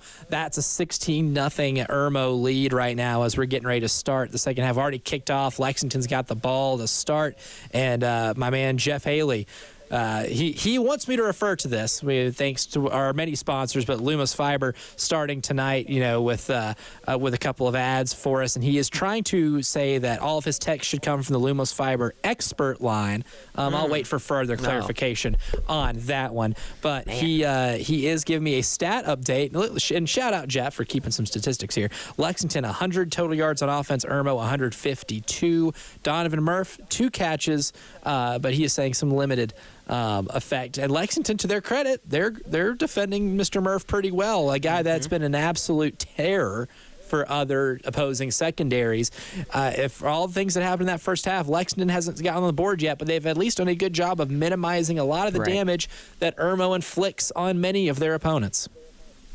It's true. They're avoiding it, and he says this trepidatiously, hoping that he has not angered the radio fairies at all. They have not been on your side tonight. They have not, which is rare, because typically they are. I pay them. Anyway. Did you leave out the milk and cookies for them? I mean, it's fall. I've got candy corn. Does that work? Okay. They can't be picky. Okay. Seasonal. Yes.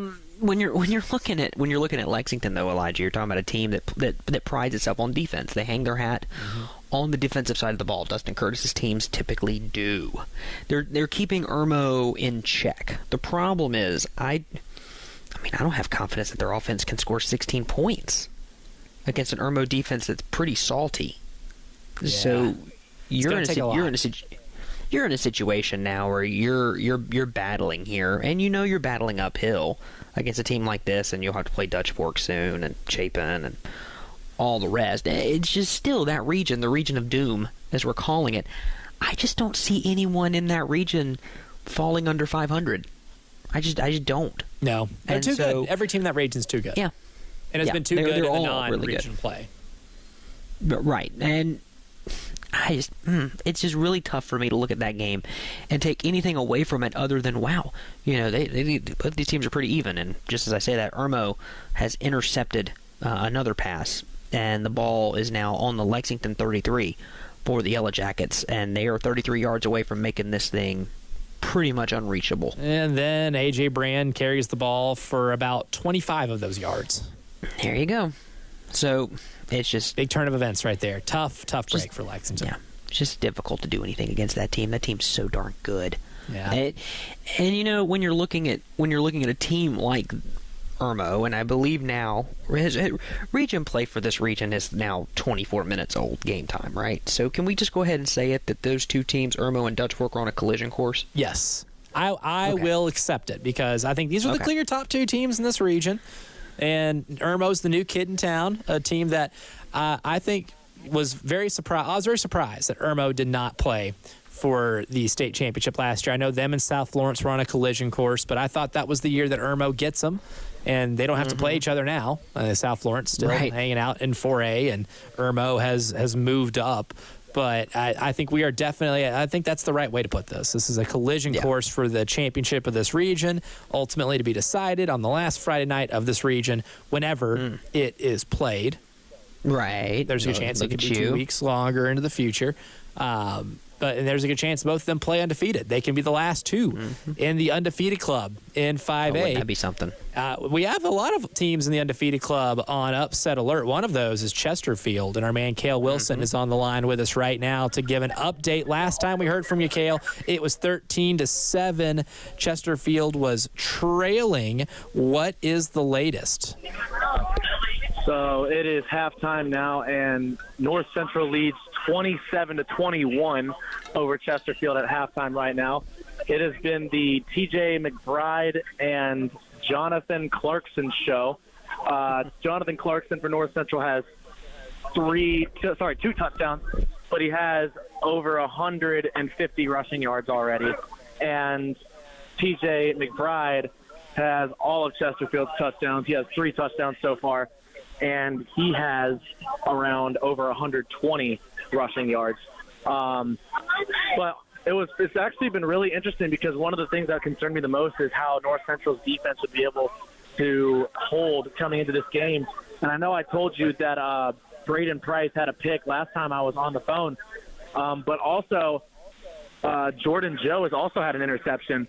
So this North Central defense has forced 2 picks in this game so far, and that's been the difference maker so far in this game. That sounds like it. Cale Wilson. Cale, thank you for the update, buddy. We look forward to hearing you in the second half. It does sound like Chesterfield is definitely on upset watch. North Central, team that's 2-3, not as bad as the 2-3 record may seem. I know the old Bill Parcells saying is what your record is, but I don't think North Central is 2-3, and they're proving that is a little bit of a flawed logic as they're taking it to Chesterfield, leading by 6 at the half. I am officially putting the Golden Rams of Chesterfield on upset watch. I know our boy Stephen Bessinger, who is a loyal listener to all of our content at 107.5 The Game. I don't know if he's a grad of Chesterfield, but he does comment, "Go Rams." Sorry, Stephen. This is a tough sledding. I mean, if they win this one, then I think that shows some grit.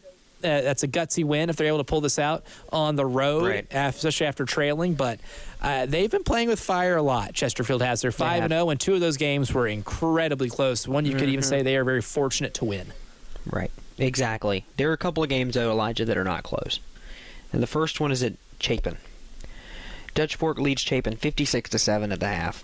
That's a running clock special in the second half. The clock's about to grow legs and start running. We'll be hearing from Chris Deering shortly. And they have reached halftime at South Point. The Stallions are looking like a stallion.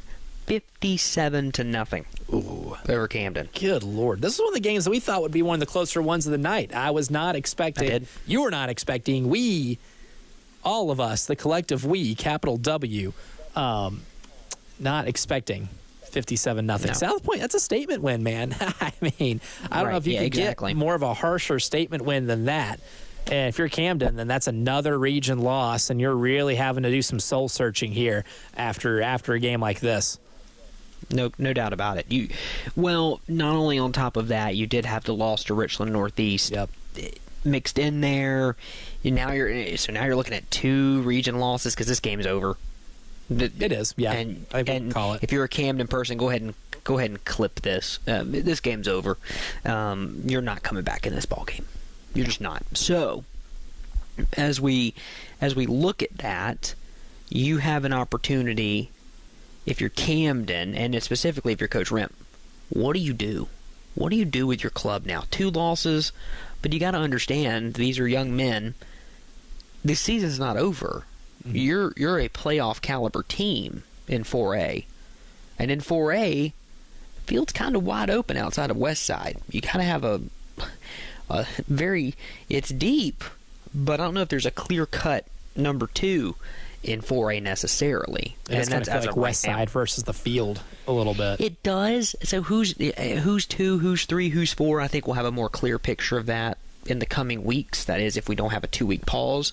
But we'll have a clear picture of that as we move forward. But right now, if you're Camden, you're in a position where you can make something happen down the stretch, especially in your region where you got teams like AC Flora, York, Lancaster. You can make some moves there. And so it'll be a big test of where they are mentally after a game like this. Because the R&E game, they played really well in the second half, and that was a fun ball game. This one's out of hand. Yeah. Who's still out there? Who's still out there competing in the second half? It's a running clock. Who's out there competing in the second half? Who's going to show you some heart, I'm sure that's what the Camden coaching staff is looking at as they move into the second half. And you got to find something. You got to find something here in this second half to give you a little bit of encouragement. Because look, at no point or no stage in football has the "don't let one loss beat you twice" thing been more applicable than in high school football when you're dealing with 14 to 18-year-old kids. 57-0. Deficit. I'm not even saying things. That's not the final score. There's still some running clock football to be played. It can be tough on the psyche of a young man, especially when your expectation was to compete in this region. You lost a tough one to R&E, and now you're getting the brakes beaten off you by South Point. How do you respond? I think that's the biggest test for this Bulldog team right now. It's a come-to-Jesus moment for them. No doubt about it. We'll see how we respond. Hour number 3 of the Love Chevy High School Scoreboard Show coming up on the game.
Welcome back into the Love Chevy High School Scoreboard Show on the game. Justin Hall, Elijah Campbell, Ed Bird, the man behind the glass, keeping this thing on track. Hour number 3 of the program. And as we hit hour number 3 of the program, Mr. Campbell, we have gone over the undefeated club. We have gotten a scoreboard check. We've talked recruiting. We've talked inner workings of associations of athletic coaches and the possible postponement of a season for a couple of weeks. We've covered the gamut. Yes. But what we haven't done, and what we like to do in the 9 o'clock hour, as these games are in the third quarter, and they're winding toward the fourth, but as we wait for these scores to update and the third quarters to really take shape, I always like to go ahead and give folks a look ahead as to what's coming down the pike. By the way, last week we discussed a big-time NFL game between the Falcons and the Saints. Ugh. That game, I know, but that game was really entertaining. Yeah, I mean, not many teams can win without scoring offensive touchdowns like that. If anyone can do it, it's the Atlanta Falcons. Kirk bleeping Cousins. I'm telling you, man. When I got the alert that he was signing with the Falcons, I got all fuzzy. As you should. When that happened, and I'm envious. And because I respect the man. I have to watch He's a really Derek good quarterback, Carr. and he's underrated. I'm so sorry. It's You should terrible. want to watch Spencer Rattler. I think Spencer, or as Shane Beamer would call him, Spencer Rattler. I think that he'd be. The Saints are really good though, and Baker Mayfield's a stud in Tampa Bay. I don't know where that's coming from. Todd Bowles actually has an offense. Man, if he'd have had that in New York, who knows? Anyway, not the point. We do look ahead to the college football slate that is coming tomorrow. Right now, Houston leads TCU 24-6. 24-6, the score. That's wild. And a game that, well, I didn't expect Houston to be leading 24-6, to be quite honest with you. But that's where we stand. Yeah, that is the rebuilding project at Houston is a tough task. And Willie Fritz, I'm kind of surprised he left Tulane for Houston. Yes, Houston's fork over the money to get you there. So I get that, but that's a tough rebuilding job. And Willie Fritz is a really good coach. It's not going to happen this year. but this is a program builder. If they're able to hold on and continue to crush TCU, even though this is a below average TCU team, that's a program builder. It is, and Willie Fritz is a heck of a football coach, and so I anticipate that he will get that turned around over in Houston, post haste, if you will. There is a game happening with a top 25 team here shortly. Oregon hosts Michigan State. Oregon's got Ohio State next week, so a little tuner upper, if you will. And UNLV is hosting Syracuse at 9. That is taking place as well Who would tonight. have thought that game would be as big as it is? I mean, that's UNLV. UNLV, Matt a top 25 Sluka team. leaves, and the quarterback that comes in to replace him has a game better than Sluka ever had for UNLV against a conference foe. Oh, man, Right. he might be better. They might have gotten a quarterback upgrade. They said, heck with paying the quarterback we have. Yeah, we're going to save money and play the backup who's better. Yeah. It's like you had something, and well, I'm not going to use specific store names, but you had something from a good store, but you decided to go one step down, and you end up saving money. Anyway, tomorrow the noon slate is solid. Penn State hosts UCLA in a conference game because that's what we do these days, and Texas A&M hosts Missouri. Is that the game of the week in the SEC? Yeah, I think in terms of intrigue, in terms of learning something, we know a little bit about Missouri. The offense hasn't been very explosive, and that's an offense that's predicated on a big passing game, right? They haven't necessarily shown that early on in the season, and the opponents aren't necessarily daunting. You would expect to see more against Vanderbilt, not go to double overtime. You'd expect to see more against Boston College. You did what you did, I guess, against Buffalo and Murray State, whatever, but this is a road test, their first road game of the year. Texas A&M's got a really good defense. The real question is, since Connor Wegman's still not available, can Marcel Reed make enough plays for A&M to win this game? I think they can. I kind of like A&M in this spot. A&M's favored by 2.5. How about this one in the ACC? SMU goes to Louisville to take on the Cardinals. I believe the ACC is a 4-team race. I believe it's Miami, Clemson, and then Louisville and SMU in no particular order. And SMU has a very navigable road down the stretch. Keep an eye on the ponies. They could make some noise there. They're figuring it out a little bit after that absolute no-show against BYU. Right. Which, I mean, not as bad of a loss now, knowing what we know, because BYU has not only beaten them at SMU, but they took an absolute bag of hammers over the head of Kansas State a couple weeks ago. Right. Exactly. BYU kind of good. The 3:30 CBS game of the week is Iowa at Ohio State. Still getting used to that whole Big Ten thing on CBS. Ohio State's an 18.5 point favorite over at Ohio Stadium. Meanwhile, the 3:30 ABC game of the week is the Deep South's oldest rivalry, I am told. The 129th meeting between these two programs. Auburn could easily be 5-0. Easily 5-0. Except there's this whole thing about giving the ball to the other team.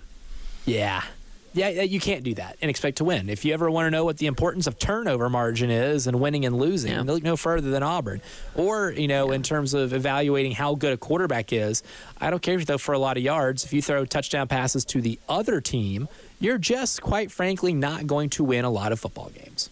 Right. They are playing in between the hedges against the Georgia Bulldogs, who are coming off of a classic game, but a loss in Tuscaloosa to the Tide. Thriller. Oh my gosh, it was such a good football game, just back and forth in that second half, and I honestly thought Georgia was going to win that game on that last drive, but they are a 22-point favorite. They have not lost back-to-back regular season games since 2016. Long time ago. That was the Obama administration. Multiple presidential cycles ago. That's nuts. Yes. That's a long time. Long time, folks. That's happened every 4 years. That's insane. And by the way, Alabama is at Vanderbilt tomorrow. A 23-point favorite is the number one Tide over the Vanderbilt Commodores. By the way, there's a game at 3:30 over at Williams-Brice. You may know about it. South Carolina is hosting Lane Kiffin and Juice Wells and Ole Miss. Ole Miss currently an 8.5-point favorite in that ball game. I'll give my thoughts because I know you all are you're just crying out to your radio right now. Give me your thoughts. I'll give them to you later. In the nightcap, or in the night games, By the way, here you go, Elijah. Here's one for you. Colorado State at Oregon State on the CW. Oh, Interested? yes. And if you stick around long enough, Gilmore Girls coming up right after it. The jokes will never cease to amaze me. ESPN, 7 o'clock tomorrow night. Florida State is hosting Clemson. Remember when this game was supposed to be the game in the ACC? This is the one. I remember the State's, summer. Yeah. I remember before they kicked it off in Dublin. Florida State, the transfer portal school. Clemson, the classic school. We're just going to go recruit a bunch of high school athletes and hope it works out, right? To get the two things. Dabo Swinney tomorrow can surpass Bobby Bowden's win record in the ACC by beating Florida State in Tallahassee. Oh, there's some Null fans that are going to be sicker than they already are. They're already ill. If you're a Knoll fan, take a good book tomorrow, and you'll be reading it by the third quarter. Maybe the best game in the SEC tomorrow might be Tennessee at Arkansas at 7:30 over in Fayette-Nam. Tennessee is a 13.5-point favorite in that ball game, but there's a reason why they call Fayetteville Fayette-Nam. Arkansas can score.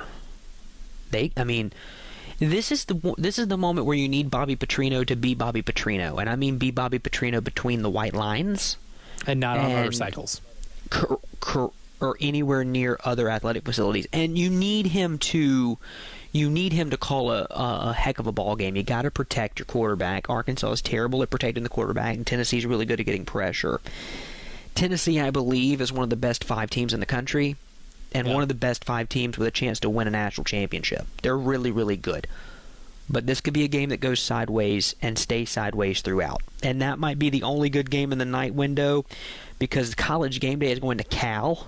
Yeah, baby! 10 o'clock kickoff. Have you seen at 10:30? Have you seen Cal and what they've done on Twitter? Oh, the algorithm? Yeah, the algorithm. I'm all for the algorithm. That is, in terms of college football fandom creativity online, it's the algorithm and then a gaping C, and then everybody else. I mean, it is hilarious. Oh my gosh, they're calling themselves the communists. It's just fantastic. It's really good what they're doing. Miami's gonna bludgeon them with a rock, but this will be a test. Still a test. It is a test. And we'll see what Miami looks like coming off that Virginia Tech game. Play a conference game where you're going from quite literally one corner of the country to the opposite corner. not an easy road trip, and by road trip I mean air trip. I mean you're flying. Well, whatever. The equipment guys had to drive in a bus. Oh, that's true. Oh my God! How many days ago did they have to make that trek? It's a 31-hour drive straight. Ooh. So that's at least a 3-day drive, right? You want to split that up. Good Lord, that's a nightmare. I've never driven cross country, but I'd imagine you want to split that up across 3 days, right? You have to. You know what? I'm starting that drive on Monday just to afford myself enough time. For anything bad to happen. There's a lot that can go wrong in a road trip for 31 hours. Especially in a big truck carrying the football equipment. God, somebody has to ride with them, just like a journalist or something, to give us the behind-the-scenes toll of what these cross-country, games actually entail. Because I don't think a lot of people realize how much it takes to get all that equipment, everything you use for a football game, across the continental United States for a conference game. From Coral Gables, Florida to Berkeley, California. So that's what's happening in the college football realm tomorrow. Again, a lot of great games, including that one at 3:30 on ESPN is where you're going to want to be locked in if you're a Gamecock fan. And I think South Carolina does have a shot to win that ball game tomorrow. Oh, absolutely. Do they? Probably not. Oh, spoiler. But I think they've got a shot. Things just have to go your way. If the LSU script plays out again the same way, I like their chances a lot. Yeah. But again, you got to jump on Ole Miss early. You got to muddy the game up a little bit. You're going to need to score more than Kentucky did last week. We already have transitive wins here. You got to score more than Kentucky did. I think the winner of this game is going to be in the 30s. And South Carolina's proven they can score 30 points. I mean, for all the talk about how difficult the offense was the first 2 weeks of the season, including that 31-point output in Lexington, you had some defense in that. So you have a shot, and Gamecock Larry's in the stands. So how can you lose? I think you got to win one for him. By the way, Donovan Murph will be in attendance Remember, he reclassified, wide receiver from Irmo, reclassified to 2025. You are in on him as a recruit. Jordan Gidron will probably be in attendance. He just committed earlier today. Ridgeview wide receiver. He is reclassified as well to 2025. Malik Clark, I believe, will be in attendance. He decommitted from Florida State earlier this week. I believe he will be in attendance as well. I mean, Elijah, I'm not saying you got to win for recruiting, but man, it would go a long way to put on the show you did a couple weeks ago against LSU and then do the same thing tomorrow, but with a win. You got to show out a little bit. I think that's that's definitely that's the plot here. You got to show out. You got to look like you're. And my thing is, and it was the same way with the LSU game. Losing isn't an absolute killer to some of these kids, right? But if you can prove that you're a player or two away. And you can show how close you are to a team like Ole Miss, like you did against LSU. You're like, hey, we could use some of you guys. You can be the missing piece to make our program going from one on the rise to being one that will eventually be there, and you can be a part of that. And I think the stadium atmosphere is going to have a lot to do with that. How competitive you are is going to have a lot to do with that. It'd be great to win in front of those visitors, but I think even if you can show them that you're at least those guys away, and especially since the players that we're alluding to are wide receivers. If you're like, hey, we're a couple deep threats away from really turning this offense up to 11, then it's a win in that front. Right, exactly. And by the way, this is your latest game for the next couple of weeks because you turn around and you've got a noon kick in Alabama next week, and then the following week you're in the early window in Oklahoma. So you're either getting a noon start Eastern time or a 1 o'clock start Eastern time against Oklahoma. You don't have a night game for a while, and that's going to be Texas A&M in the first week of November. So this is your late. I'll put it this way: this is close you're going to get to a night game. Other than that one game, the rest of the season. Very unfortunate. Hate the schedule, bro. Very unfortunate. Was really hoping this would be a night flex, but it might work out for you in the long run, though. Good. I mean, I'm just saying. I'm all for the noon window. I think the noon window needs to be. The noon window has arguably been the best window of the entire football season so far, outside of a Georgia-Alabama game that was a classic. So it should be a fun one tomorrow in Columbia. A lot of recruiting news surrounding that. Again, local ties, commitments that happen tonight. Should be a fun atmosphere. And again, it could be one of the better games tomorrow. We're hopeful it's one of the better games tomorrow because that means good things are happening over at Williams-Brice. We'll jump back into the high school football talk. A lot more scores coming through. We've given them time to breathe a little bit. They've breathed, and we got some tight ball games, and we'll update you on some of the blowouts when we come back right here on the Love Chevy High School Scoreboard Show on the Game.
Welcome back into the Love Chevy High School Scoreboard Show on the game. Justin Hall, Elijah Campbell, Ed Bird here with you on a Friday night, rolling through hour number 3 as we get back into some high school football talk after we deviated for a few minutes talking the upcoming slate of college football that starts tomorrow afternoon at noon.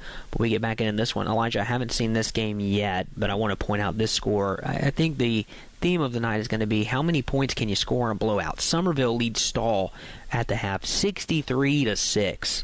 Oof. Oh man, that's 63-6. It's just borderline not fair. inhumane. Almost. I mean, I'm not saying that illegal things are happening on the field, but one could possibly make the argument. Ethically. And ethically speaking, we're in a gray area. The R&E Cavaliers lead Drea 14-0 in that ball game. Third quarter, 4:06 to go. Will Wilson is not the quarterback tonight for R&E. Still efforting. Not sure why. Yeah, that's a puzzle. Yeah. That's a real puzzle. It is. And Chester, they did. Chester defeats Eau Claire tonight. That score has gone final. It was a shutout, 56-0. Eau Claire falls to Chester. 56. Oh, goodness gracious. A lot of blowouts tonight. You know what? We have not had as many weeks of this as I expected. Right. But this is the week of blowouts. This might be the blowout week. You get a couple of these a year. Yeah, it appears we're hitting it because most of these games are out of hand. Or a lot of these games are out of hand, I should say.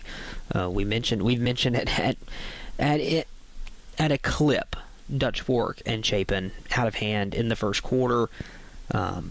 Several of these are getting out of hand. A game that's not out of hand is River Bluff and White Knoll tied at 7. How about that? White Knoll rather, with the equalizer. Yeah, as they would call River it. Bluff and White Knoll in soccer. They would. I don't know much about that sport, but I hear that is the correct terminology. South Florence leads Darlington 46-6. Our Darlington Falcons got a tough game. Finally on the board, after 3 quarters. It was 39-0 for a while. Darlington, at least, we are on the board. That's at this point, that's really what matters because, well, it's been a rough go of it for them to this point. Northside Christian leads Pack. Providence Athletic Club 14-6 at the end of the third quarter. Appreciate Kevin hitting me on Twitter with that one. 2-point conversion is good on the Wildcat touchdown. Lexington on the board. It is 23-8 in that ball game with just under 10 minutes to go in it. We'll be hearing from both Uncle Lou Bajak and Chris Deering here very, very soon. I'll put it that way. Yes. Very soon. Yeah, Chris probably sooner, I would say. I would say so. How about this one? An update from Chris Miller on Twitter. Interesting. 36-17 Northwestern over Clover. So it's not out of reach for the Eagles, but Northwestern's just really good, but not the blowout I expected. I'll put it that way.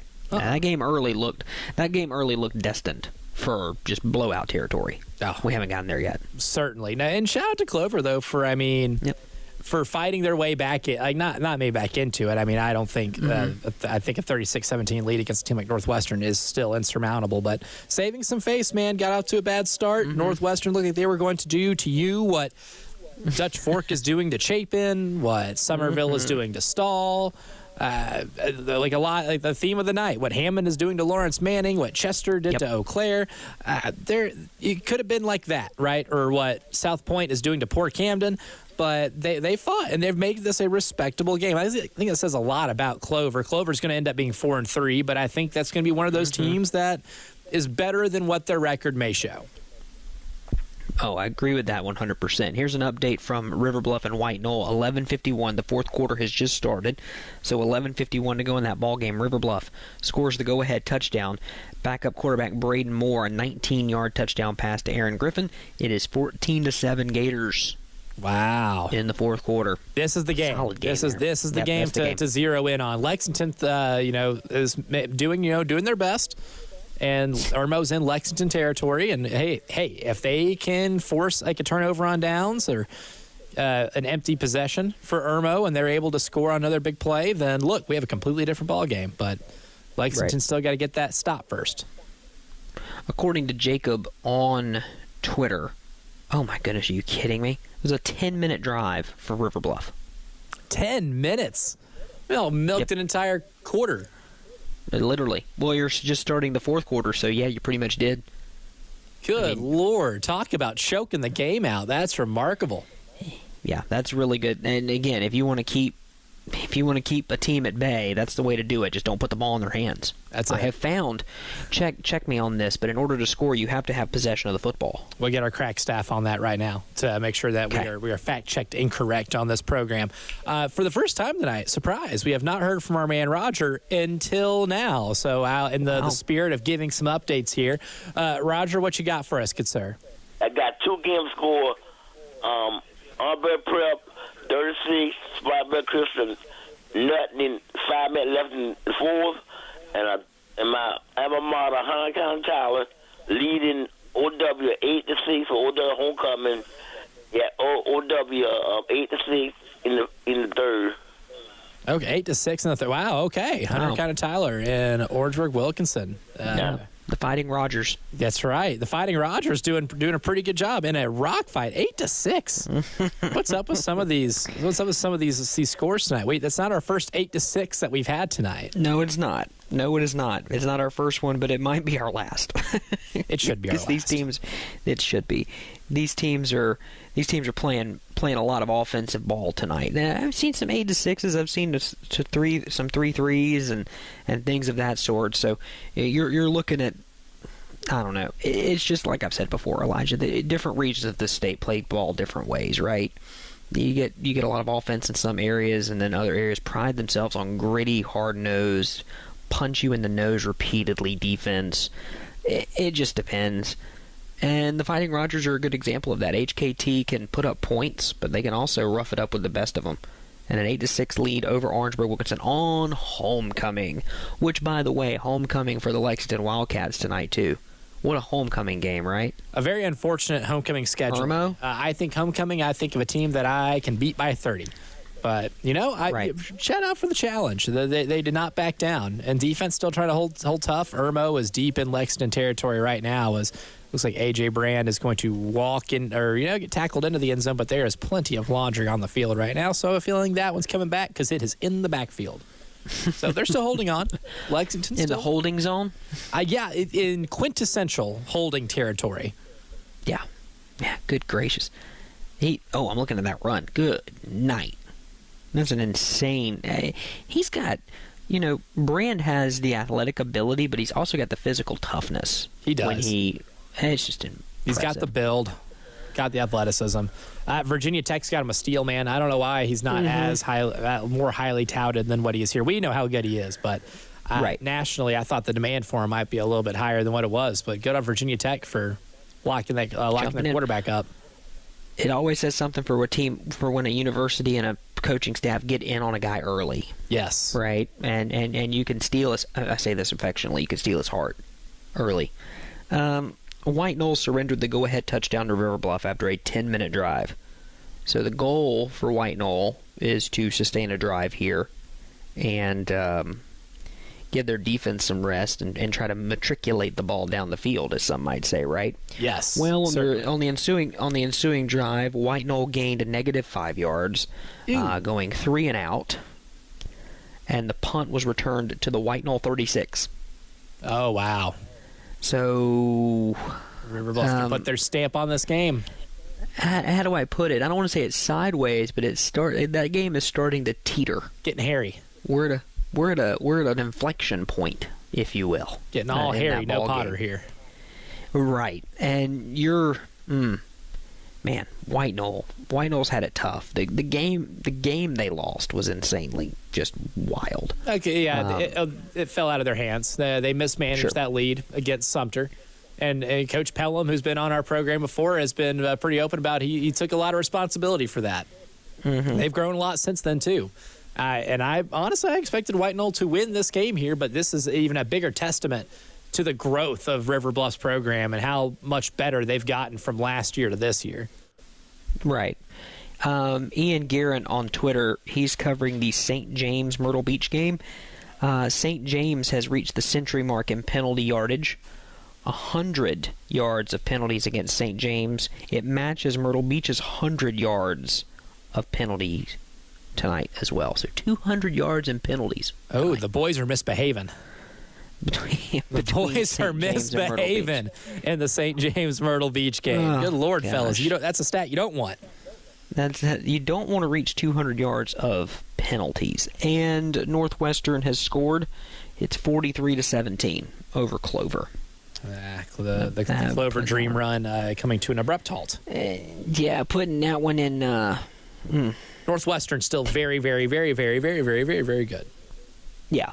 I know we need to hit a break here, but South Point was leading Camden 57-0 at the half, and I'm always a sucker for a good Twitter conversation starter. Someone said that the last time there was a beatdown like this involving Camden, Cornwallis was involved. I love a good Revolutionary War joke, and I think this is not original with me. Oh, but that's good. It's pretty solid stuff. No one's taken a peek at Camden like this since Cornwallis. Now that I'm thinking back to it, I don't think any of us were alive for those Cornwallis days up in Camden. Although, if you want some Revolutionary War history, the place to go is Camden. Yes. I'm not disputing that at all. Camden, Charleston. But really, if you tread the ground on the state of South Carolina, you're going to get Revolutionary War knowledge. You know what they didn't have during the Revolutionary War, Mr. Campbell? They did not have the Internet. They did not. But since the Revolutionary War, and as the United States has come to make good on that promissory note, we've enhanced Internet to the point now where VHSs are obsolete, but Internet needs to take it to the next level at this point, does it not? You would be 1,000% correct. And why reboot this Internet when you can rebuild it? I'm sure the Founding Fathers thought the exact same thing whenever the Internet was established in the 18th century. It's what took the Constitutional Convention so long. That's right. The Internet was too damn slow. That's right. And you know what? If they would have had some help from our friends over at Lumos Fiber, the Internet as we know it and knew it then, which was built for the last 50 years when landlines ruled and cable TV was the future, and documents were being signed and with quail pens and ink.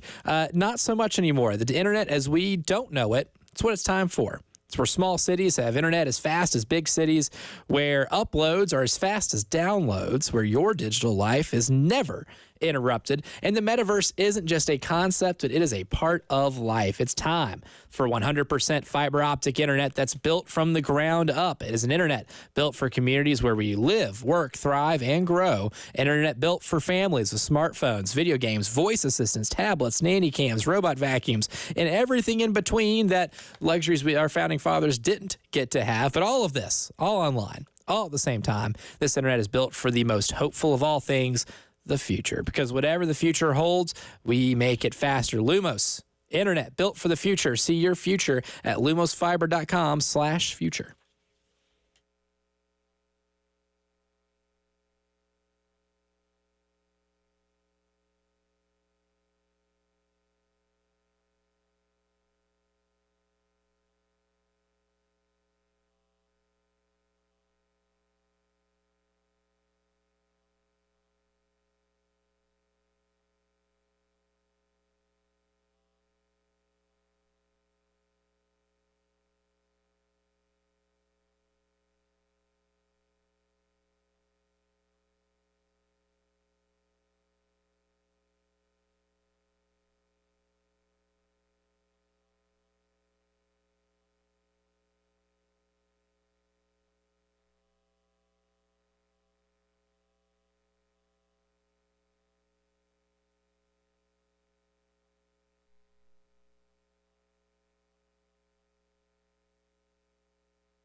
Welcome back into the Love Chevy High School Scoreboard Show on the Game. Justin Hall, Elijah Campbell, Ed Bird with you on this Friday, October the 4th, year of our Lord 2024.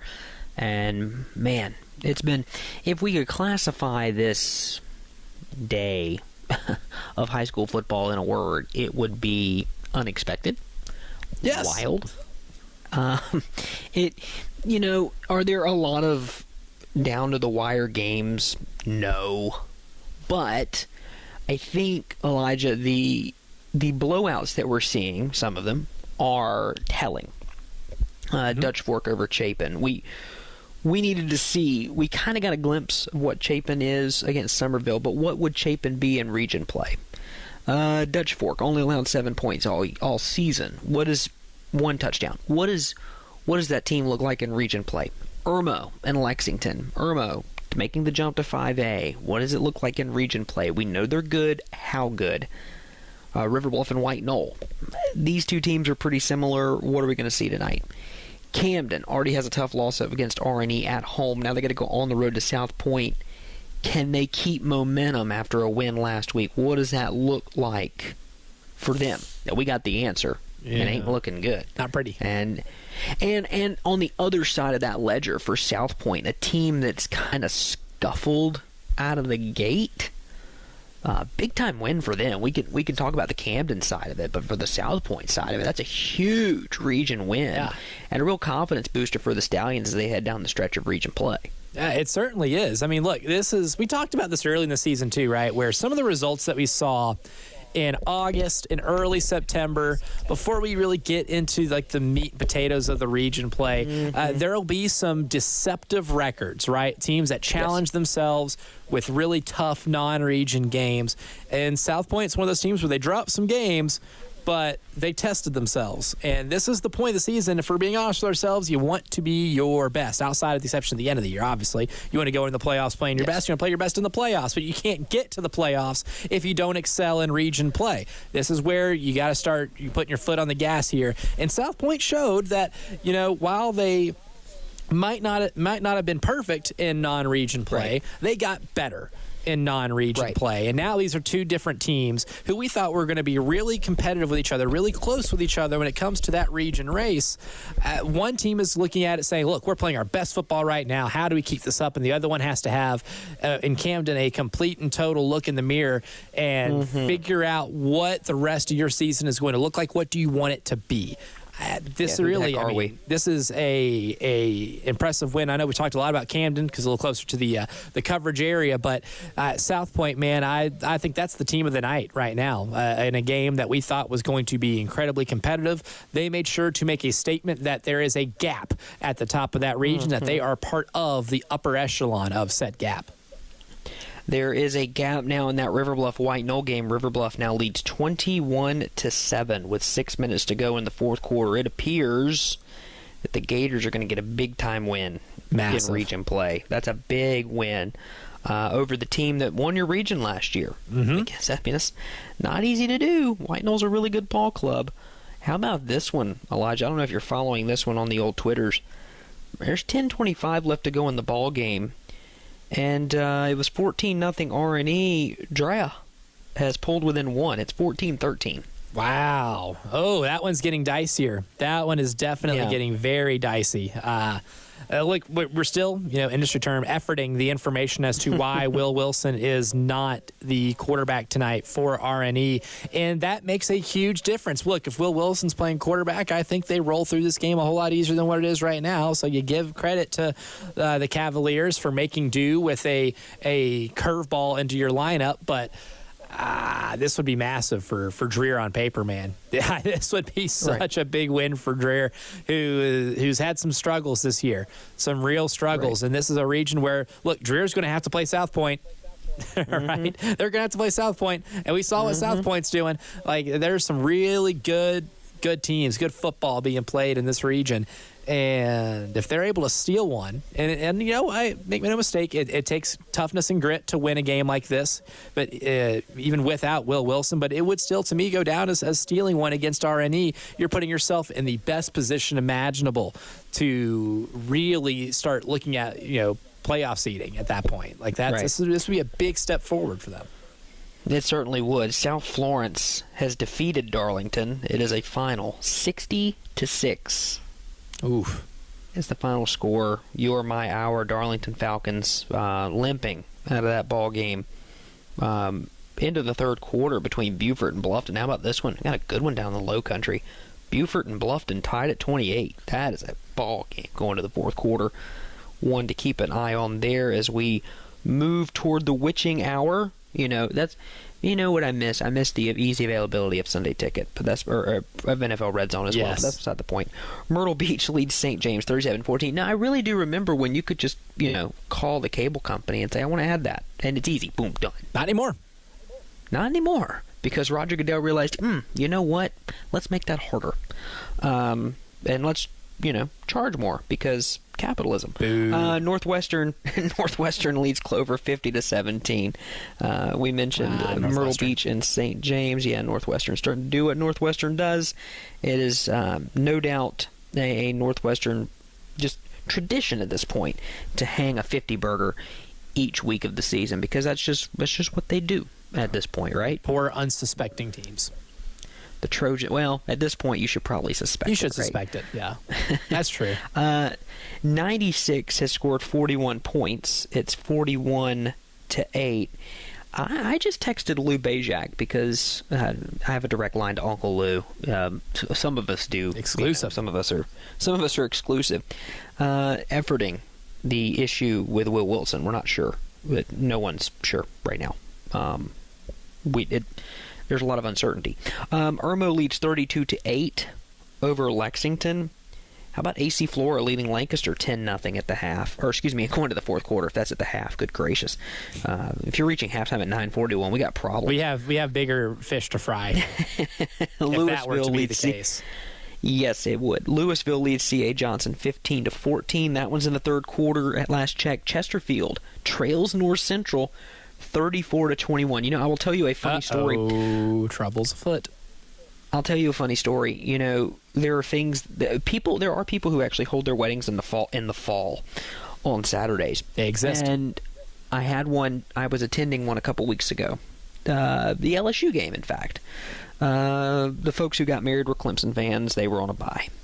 So we're driving to this wedding that is an hour and a half away. And happy for the couple. And we, in the middle of I felt like I was in the middle of nowhere, Elijah. And what do I see? A high school. Just in the middle. It was North Central. The middle of just randomness. And I'm like, hey, North Central High School. Isn't that cool? And the football stadium is front and center. Like, I see the football stadium before I see the school. That should have let me know. They were going to put up a fight tonight. Yes. That should have been your cue, man. Needing no other information. Well, real quick, before I get anything else, we do have someone on the phone line right now. Jeff has a question on a score right now. Jeff, we'll do our best to try to, as we say in the industry, effort this information. What you got, Jeff? Hey, good evening, fellas. I think you actually just gave the score, but I couldn't hear it. Did you say you have a Chesterfield score? Yes. Yes, 34-21. Chesterfield trails North Central. That one's in the fourth quarter. Got it. Thank you, fellas. Appreciate it. No problem, Jeff. Appreciate it. Absolutely. And if you want to know scores, you might miss one that we say, or we might not have said one in a while. Feel free to call that number 803-404-6100. Ask your question, give us your score, ask for a score, ask what our favorite late night snack is. I don't care. Just call the number and we'll chat. I've got so many thoughts on the best late night snack. Actually, I just remembered I have a pint of salted caramel core Ben & Jerry's ice cream in my freezer. And, buddy, I have never been more excited to get back to my apartment. Look at you. Yeah. Look at you. Going to Ben & Jerry's. I forgot that was there. High roller. I forgot it was in there. I got it like 5 days ago. I forgot it was in there. How do you forget about ice cream? That's a win. No, see, I need to forget about ice cream, right? I'm fair. sure my friends over at Columbia Secret for Weight Loss would not be thrilled if I had ice cream on my mind too much. I can't go too crazy on the ice cream like I used to. I have to be really selective. And sometimes the best way to be selective is putting a pint in the freezer and forgetting it's there. That's a good point. Do you eat the whole pint, or do you try to keep it lengthened for time? Do you It's still a weakness of mine. I will eat the whole damn pint. One sitting. That's fair. That's fair. Ice cream's a weakness for a lot of folks. It is for me. It's one of my big ones. It's taken a lot to fight that one. You know what a weakness is for Hammond? Scoring points. 64-14 over Lawrence Manning. Yeah, they're good at that. 64-14. Yeah, They're the decent. annual tradition on this show, reading off a score as Hammond, a lot of points. Opposing team, not a lot of points. And that sentiment is still true tonight. And running clock. We'll take a break, and we'll come back and wrap up hour number 3 of the program right here on The Game.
Welcome back in. It's hour number 3 of the Love Chevy High School Scoreboard Show. I had to do a quick check on that because math is not my strong suit.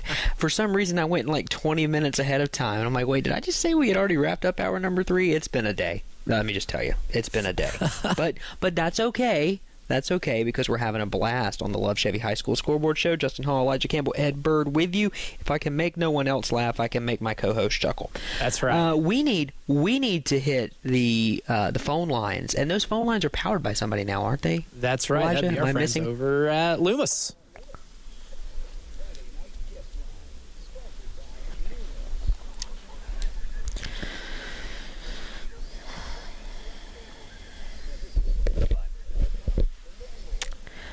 been seeing their billboards all over the place, and we're happy to have them powering our guest line here. And we bring onto the guest line our buddy Nathan Martin. Nathan, I'll you know what? I'll just give you the floor, sir, on this Friday evening. Go right ahead. Not having a blast. Let's just put it that way. Some nights you're the bug, and some nights you're the windshield. And unfortunately for Camden tonight, we were the bug. First of all, got to give all the credit in the world to South Point. They are one heck of a football team, and in my personal opinion, other than Westside in 4A, they are number 2. They are legit on both sides of the football. Saw the Baxter kid, who's a Gamecock commit at the offensive lineman. That dude is a monster of a child. I mean, he's huge.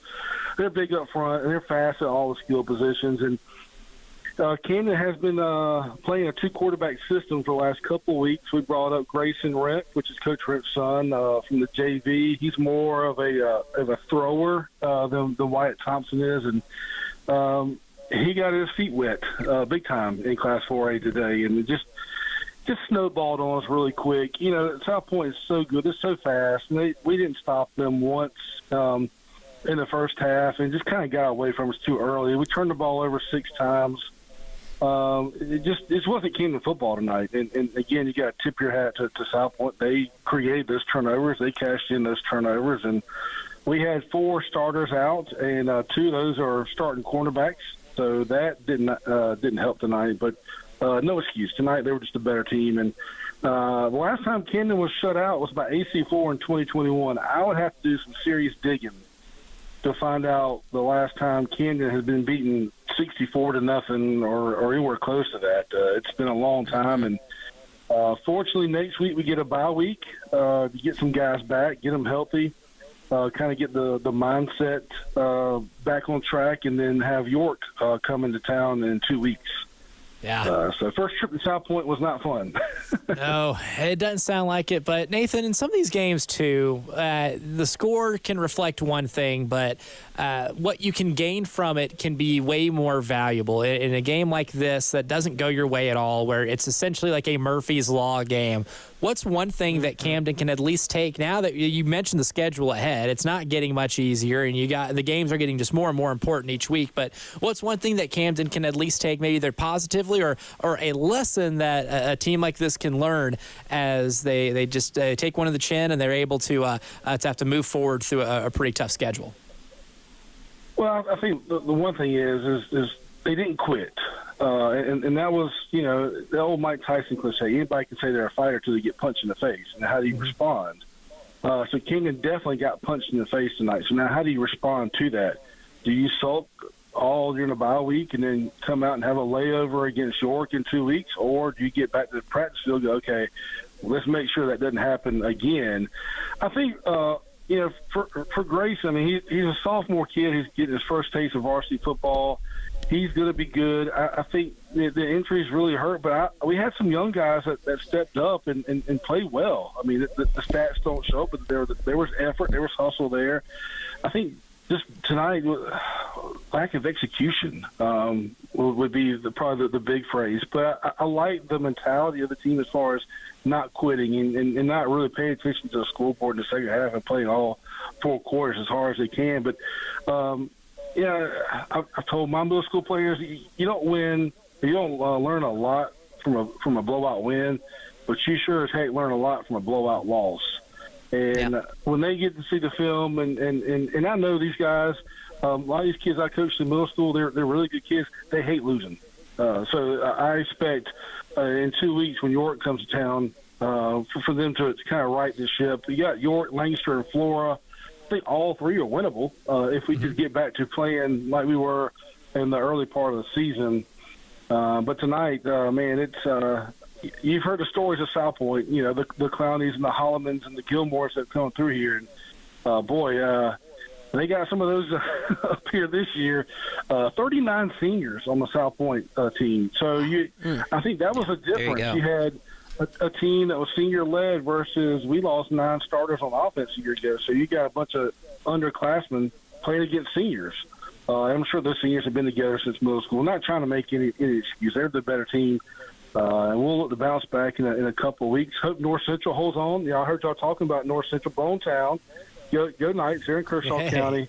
Hopefully them and Luke Elgin can carry the banner tonight for Kershaw County because Camden, unfortunately, was not able to do so. Both teams have been doing a good job of it, Nathan. That's the case. And I'm just looking. I know you guys have a bye week next week, but you got 3 games left. And again, this is as it stands right now. No changes to any scheduling. York, then a trip to Lancaster, then a home date with AC Florida in the year. So 3 games out in front of you in the region. You're 1-1 in the region, 4-3 overall. Got a shot to wrap up the year well over your final 3 games and make some headway before you get into the playoffs. But Nathan, we always appreciate you talking Camden football with us, buddy. And nights like these aren't fun, but we appreciate you calling, even though the scoreboard doesn't represent what you guys wanted. No, I appreciate what you guys do for high school football. It's always a pleasure to bring our fans back at home that can't make the game on the radio. So.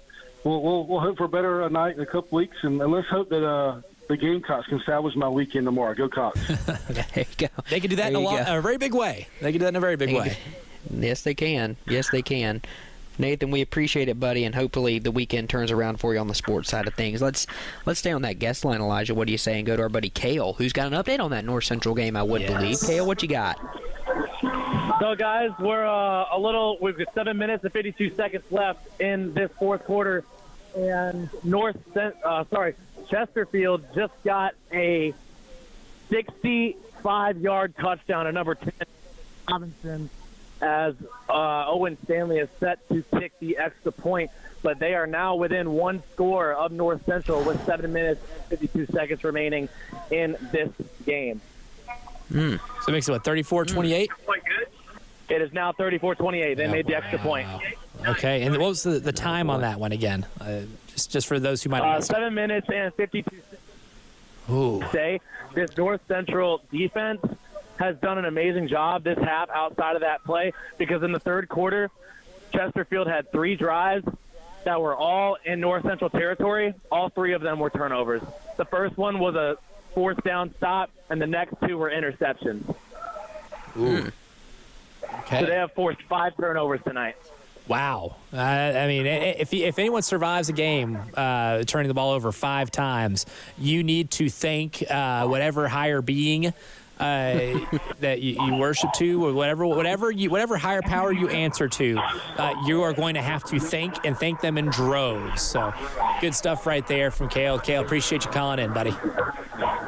Yep, of course. I'll be back with a post-game update. Perfect. Oh, We're buckling up for it. We're buckling up for it. Look, Chesterfield, they're in the undefeated club right now, but Ed Bird is standing over there in the doorway, kind of leaning against the wall a little bit. He's looking at him. He's looking at him up and down, making sure they got that undefeated card in right where it's got to be. And if that clock strikes 0 and they don't have more points than North Central, then they are going to get an unexpected visit from Mr. Bird. Hour number 4 of the Love Chevy High School Scoreboard Show on the way. Big one between River Bluff and White Knoll. We'll update it after the break right here on The Game.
Oh, welcome back into the Love Chevy High School Scoreboard Show. It's the final hour of the program. Hour number 4, Justin Hall, Elijah Campbell, Ed Bird behind the glass, the man with all the answers. And as I discussed at 1:30 today on the halftime show with Terry and Tyler. By the way, you can get a full preview of the games that we'll be talking about, the big ones that are on our radar. You can get that every Friday at 1:30 on the halftime show. Shameless plug.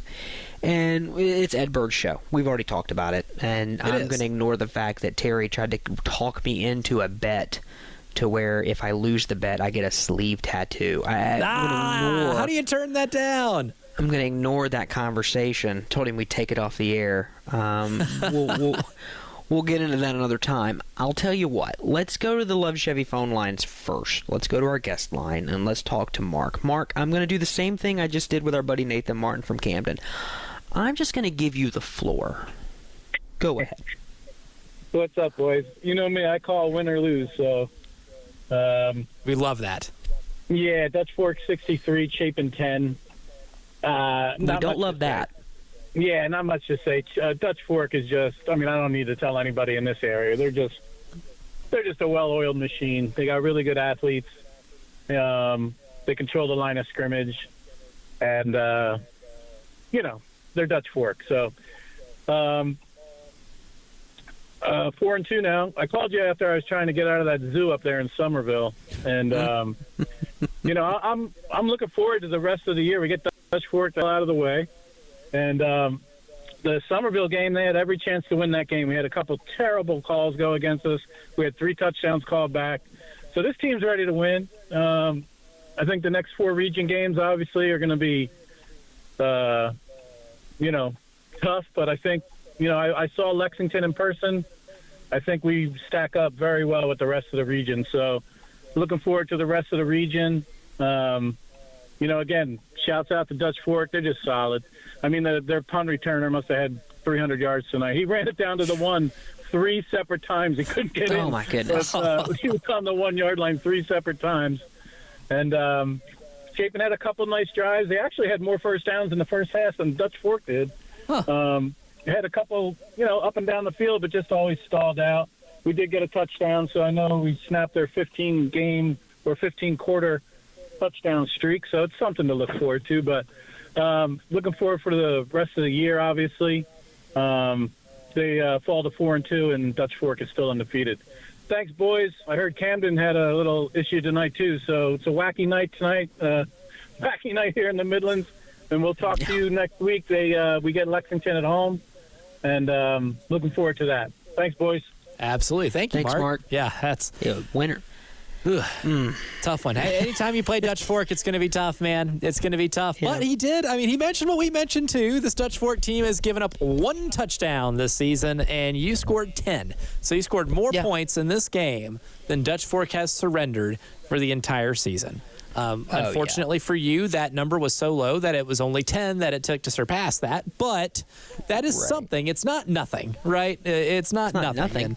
And we've been keeping up with Lexington, we've been keeping up with River Bluff and White Knoll, and all these teams are different in their own way. They have their strengths and weaknesses, but I still think, even despite the 10 points on the board against Dutch Fork tonight, that offense can go burr whenever it wants to, whenever it's at its functioning best.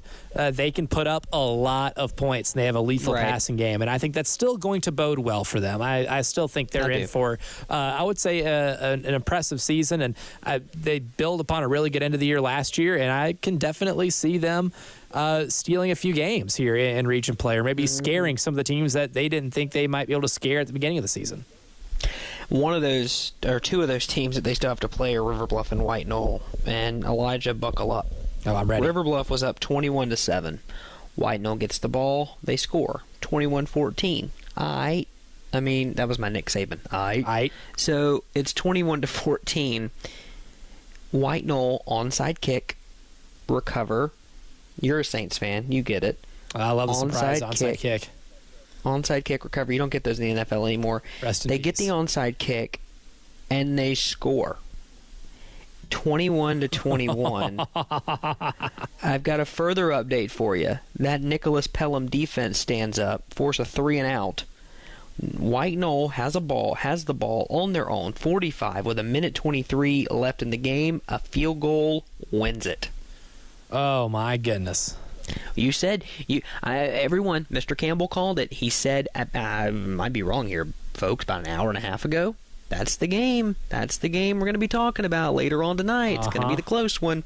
Man, what do you have the lottery numbers for tomorrow? I don't, but I can would spit trust them. I will name some random numbers. I mean, if it plays out this well, that game, and I'm looking for an update here, and I don't have one yet. Oh, but here's a good one. Here's an update for you, a final score for you.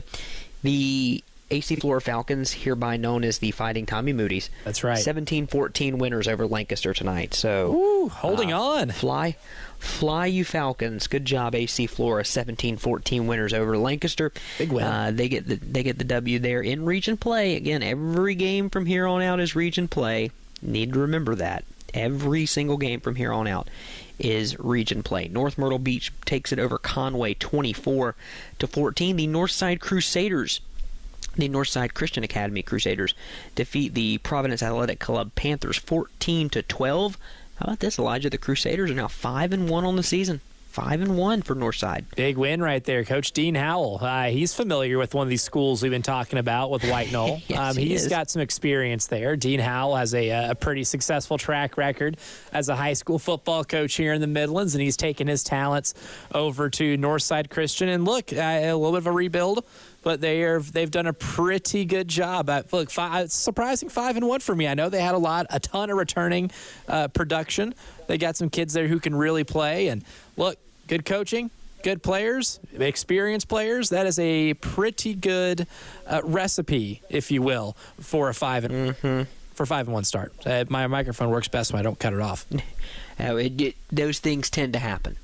But you know someone who is always on, 100%, always there, ready to go. That is our good friend of the program. Would you call him a friend of the program? I'd call him a friend of the program. Uncle Lou Bajak is on the guest line. So Uncle Lou was at Lexington and Irmo tonight. But before we do that, we gotta hit that music, don't we? He gets intro music now.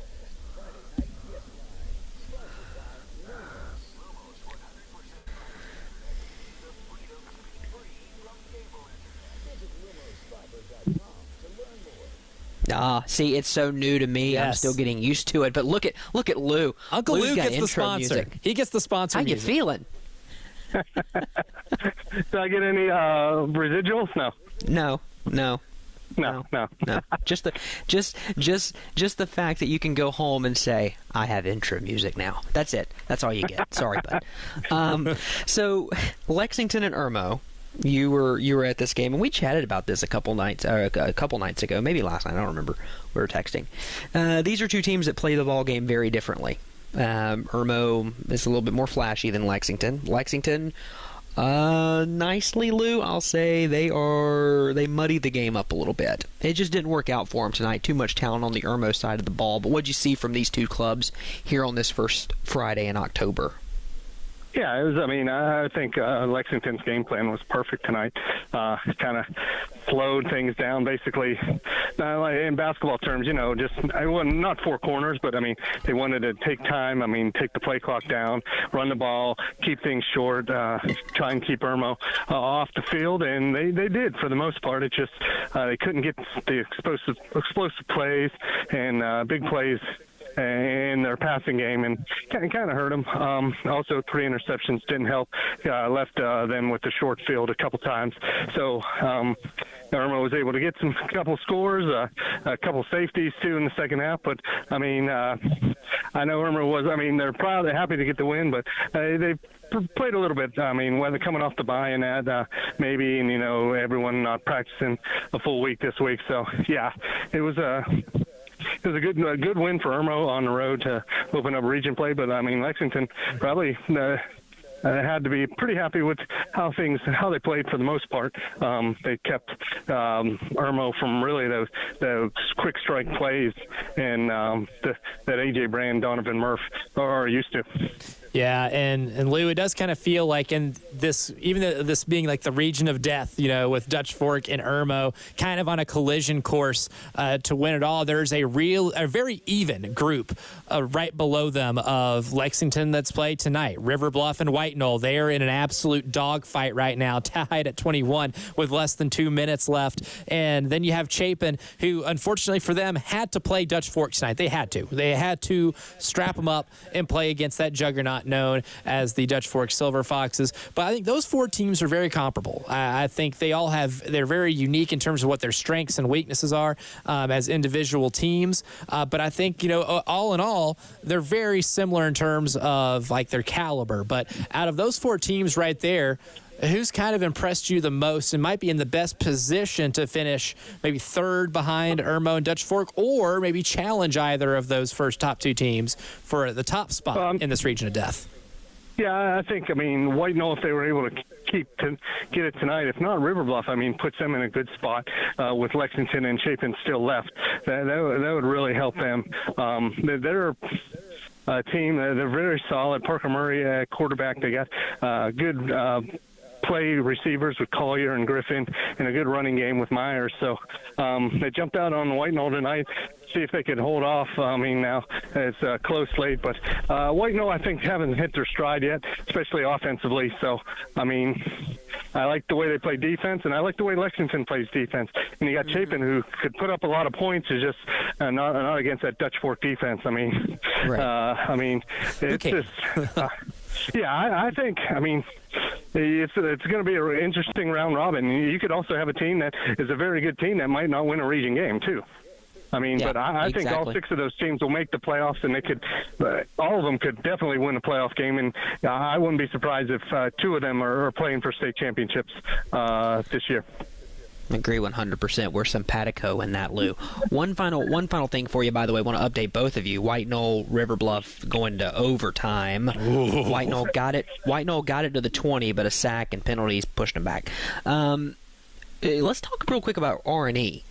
R&E and Drea are playing tonight. Drea just scored a touchdown and tacked on 2. That game is tied at 21 with a minute and a half left. We're talking about a team that you see what they are without their quarterback, Will Wilson. Lou, diagnose this R&E team for us going down the stretch. Well, it depends on that. I don't know what the injury was. I don't know. He got hurt last week against Lancaster. I don't know if something. He makes that engine go. We're talking about MVP. I don't think there's anyone. Him and A.J. Brand, I would think. You take those 2 off their team. They are the 2 MVPs. The 2 most, I would say, players that your team could not lose. And I think even Wilson a little bit more, because they depend on him for so much. Irmo has at least a little better defense and some playmakers and a little better running game. So, but you can't take Wilson off that R&E team. It'll be interesting to see if they could pull that out. That would be a huge win for Corey Jenkins if they can get that. But those Will Wilson has meant so much to that program, and he brought it to respectability now and a contender, not just for a region, but possibly for a deep playoff run as well.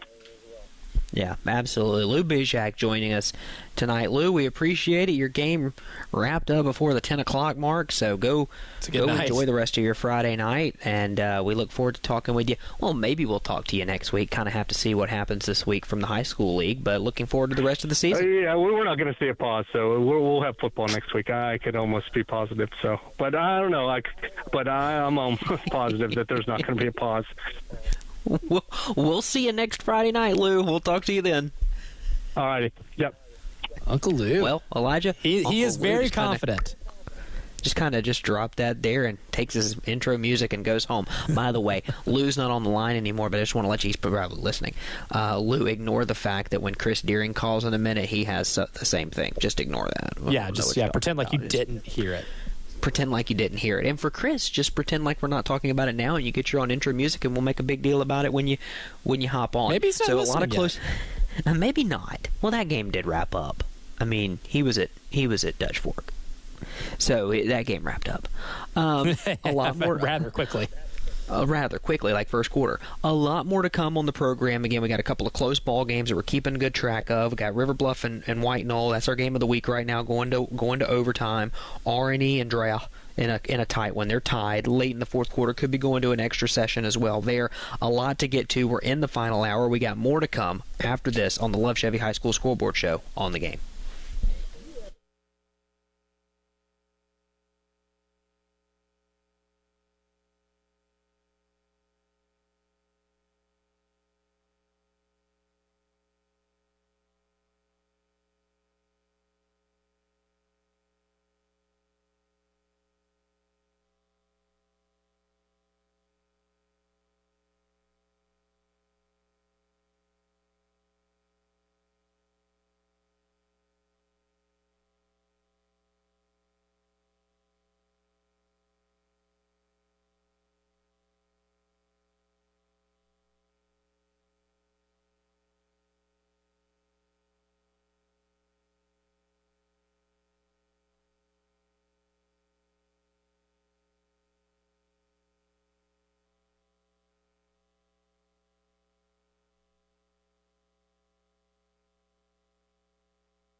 Welcome back into the Love Chevy High School Scoreboard Show. Justin Hall, Elijah Campbell, Ed Bird here with you. Justin Hall is feverishly refreshing his scoreboards, trying to get an update on River Bluff and White Knoll, so much so that he's referring to himself in the third person. And continuing to do so, by the way, by not addressing himself as I or me. They're in the first overtime in River Bluff. By the way, folks, R&E just threw an interception. Drea has the ball. Ooh, with a 40 chance to win seconds it. left. Yep. And, here you go. Landon intercepted during White Knoll's first overtime drive on third down. So the Gators have the ball at the 10. Field goal wins it. Oh, wow. Drama there, but hey, this White Knoll defense, this White Knoll team built on defense. Coach Pelham, a coach who builds his teams on defense, has been the architect of some all-time great Dutch Fork defenses.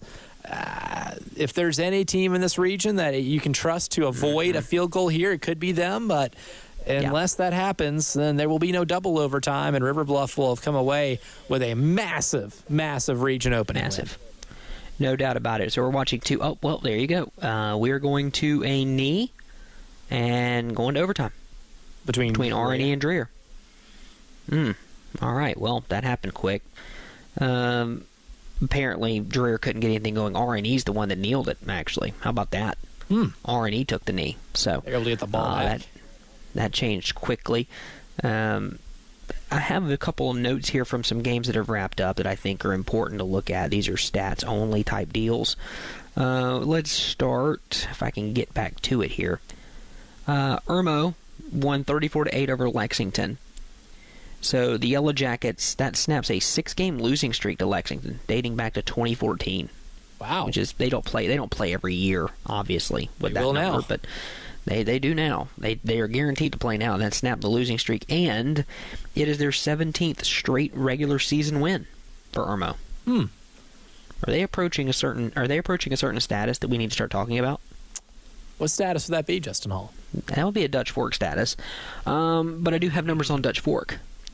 Dutch Fork has won 13 straight games. That's just in general. Overall. They've won 12 straight over Chapin. Their streak of scoreless quarters did end tonight at 15. That was 187 minutes and 19 seconds of game time. Good Lord. That they did not allow a team to score. And they are 36-1 in region play since 2016. 36-1.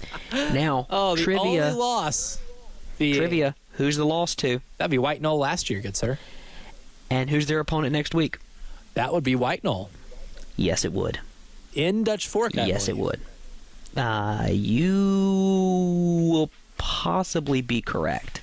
If they alternate it. Because that game have to was effort. in the Wolf's Den last year. I was on hand. Industry term. Yes. I'll be efforting that here in just 1 second. Let me just click that team name, and I'm going to have that for you in mere seconds. They're at Dutch Fork. I'll be at Dutch Fork. Okay. Now, by the way, White Knoll just lost to River Bluff, 24-21. Wow. So River Bluff knocked home the game-winning field goal. According to Max Preps, that's what happened.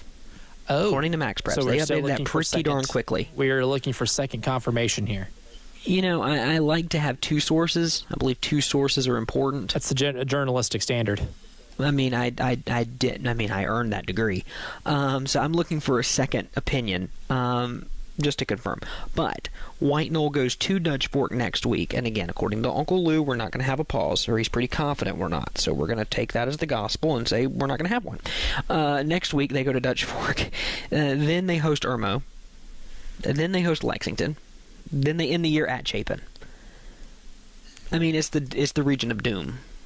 So I don't know why I'm expecting anything differently. Justin, we have somebody who is very familiar with the region of doom. His team got a very big win tonight. Ed Bird, you know what to do.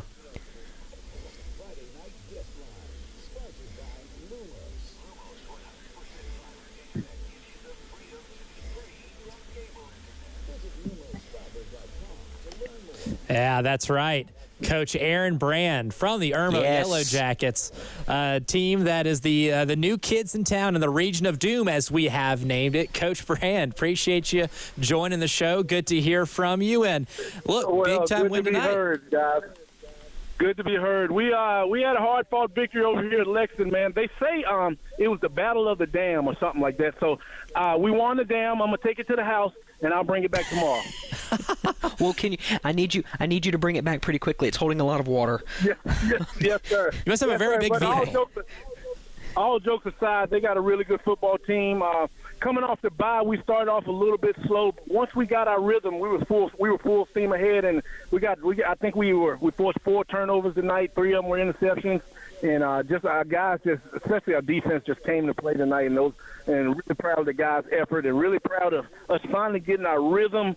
You know, once we've been off for 2 weeks, so once we got our rhythm, and we seemed to be pretty good. So. Coach, I want to ask you a quick question about this region, and then we'll talk about your wide receiver.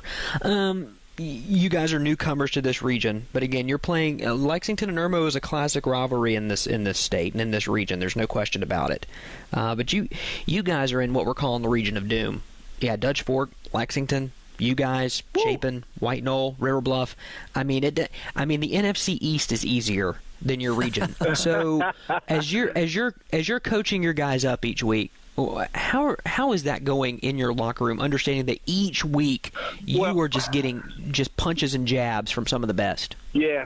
I think our guys are battle tested. We're pretty we've been in this region. We played a bunch of teams from this region in our non-region schedule, and like I said, we look at it as another game. We know that we prepare for every game like it's the Super Bowl anyway, like it's the last game we'll ever play, Justin. But so hats off to our guys, and the region doesn't get any easier next week with River Bluff. I understand they had a big victory tonight, so we got to get back to the drawing board, and hopefully we're a better team by the time we get back to Irmo than we were in the first quarter tonight. So, but once again, I don't want to take anything away from Lexington. They had a great game plan. We were just a better football team tonight. Mm-hmm. And Coach, we'll go ahead and ask you about that star wide receiver too. AJ's having a fantastic season, but watching him and Donovan Murph connect is worth the price of admission to anyone who has not seen your team play yet. But from a coach's perspective, how ready is Donovan to go ahead and, the news that came out recently that he's reclassifying, but he's one of those guys, even as a sophomore last year watching him play, I was like, this kid could play college football sooner rather than later. But what's it been like getting to coach him, and what does he do to your offense? A couple things come to mind first. First of all, he's got a great family, and he's got a great support system. So that's number one in Don's book, and he's a kid of Christ. So that really benefits all of us. Second of all, he's academically prepared. And he's got all the academic requirements, and he's done his job in the classroom. It breaks my heart that this is happening, but I can't hold him back because he's with so much.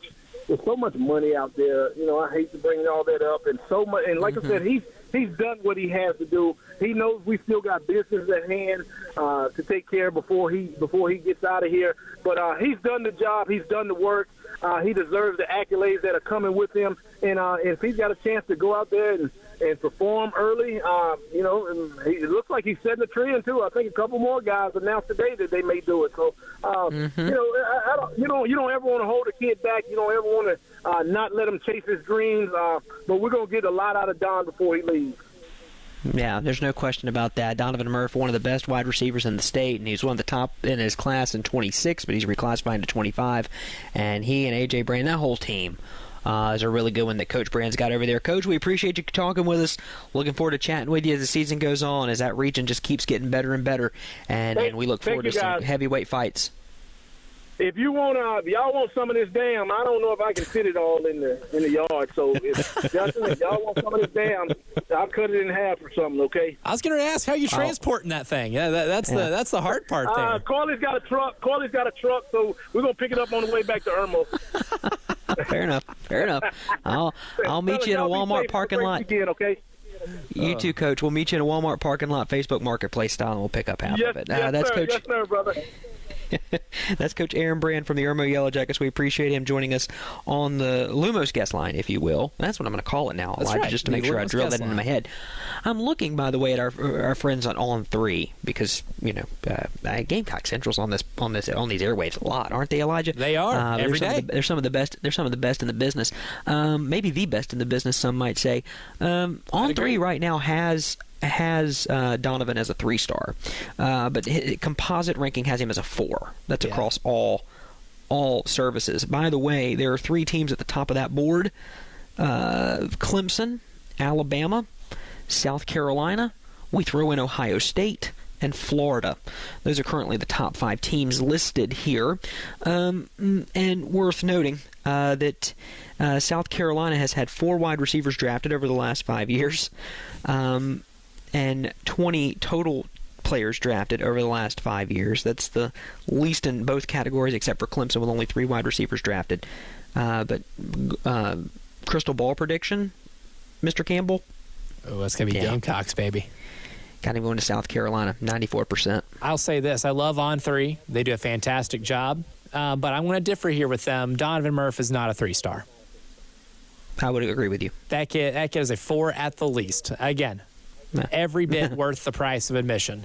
Crisp route runner, incredible speed, great on contested catches. Definitely worth the price of admission. Before we get out of here, too, we'll get a quick update from our friend Roger, who's back. Roger, what's the latest, sir? Yeah, I got 2 games score. Bamberg Earhart 47, Hardyville nothing, and my alma mater, Hunter County Tyler Nieces, beat top 10 OW at OW Homecoming 22-20. Ooh, I could hear the joy in Roger's voice. The inclusion of in their homecoming. He made sure to mention that is in their homecoming. 22-20, Hunter Kiner Tyler. Massive win over Orangeburg Wilkinson. Yeah. Massive win for HKT. We'll come back. We're in the final 30 minutes of the program right here on the Love Chevy High School Scoreboard Show on the game.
Welcome back into the Love Chevy High School Scoreboard Show on the game. Justin Hall, Elijah Campbell, Ed Bird here with you on a Friday night. Final 30 minutes of the program. We got a good one between R&E and Drea.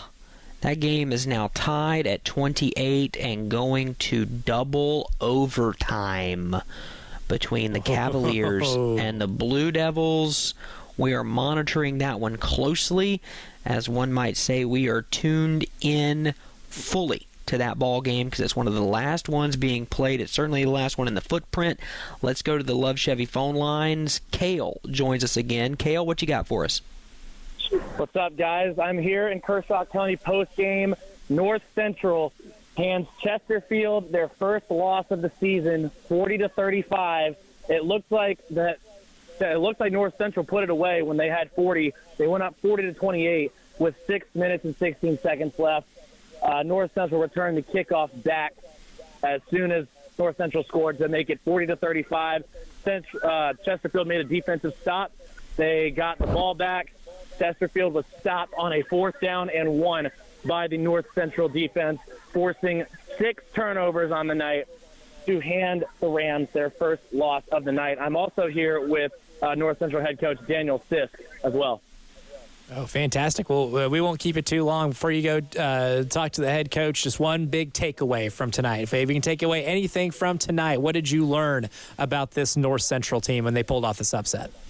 We got up on Saturday versus Buford 2 scores and weren't able to put them away.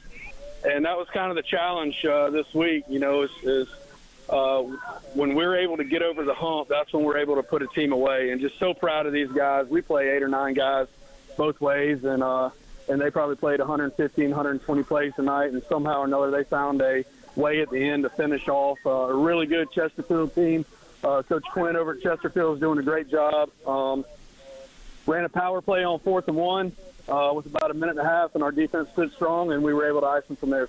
So proud of the guys and finally getting over that hump to where we're able to finish a team off. Elijah, I really like a live post-game interview with a head coach, don't you? This is fantastic. Yes, and stuff. on the field interview as well. And I'll ask one more question about that 4th down stop too. I mean, look, you give up the kick return touchdown, like Cale said, make it 40-35. Chesterfield gets the ball back. At that point in time, for kids that are 14 to 18 years old, you've been coaching young men this age, it can maybe be hard to keep focus because the momentum is swinging in another direction. But on a 4th and short like that, game on the line, what did that say about your kids, and what was kind of the message going into that play, knowing everything that was at stake? They're just so resilient, man, and we've got a great player in defensive tackle, Aiden Wiles, that plays offensive line as well, and he's an all-star caliber player that's got a couple of Division I offers, and he got penetration in the backfield and wrapped them up, and then we just had great pursuit. We had 10 guys. I can't wait to go back and watch that clip on film. I mean, we had 11 green jerseys around the ball, and it's just one of the most memorable finishes of a game in my career. So proud of these guys for being able to finish.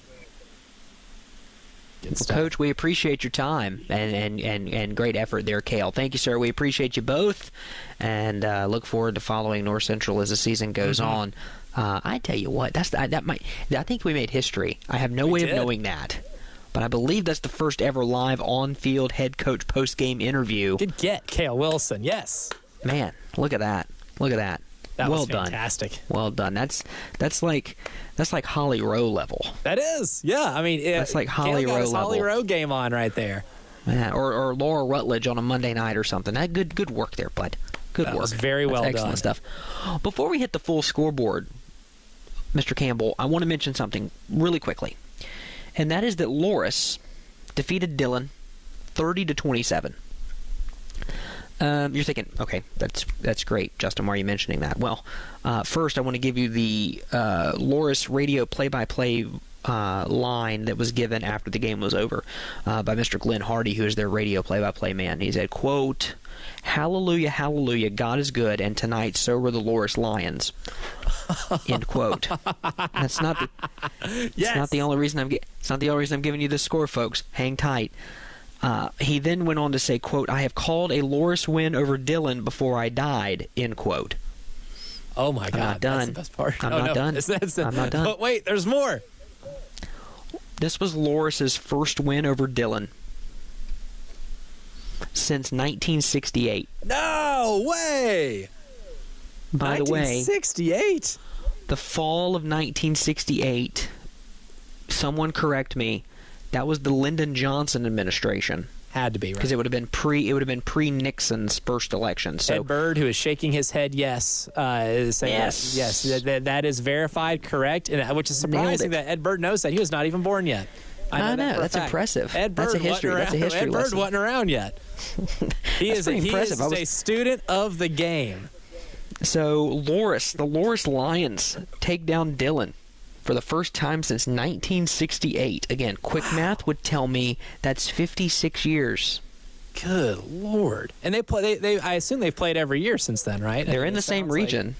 It sounds like they've historically been in the same region. Yeah, they're in the same region, so you would imagine they play every year. Cannot confirm, but can confirm it's the first time since 1968. The Loris Lions have defeated Dillon. But I think I got to change my tune on who the team of the night is. I've had it on South Point all night because of what they did to Camden. But, dude, you do something that hasn't been done since 1968, and you get that reaction out of a local play-by-play guy? Yes. No, Loris, take the title. Right. You get my helmet sticker. That's remarkable. What?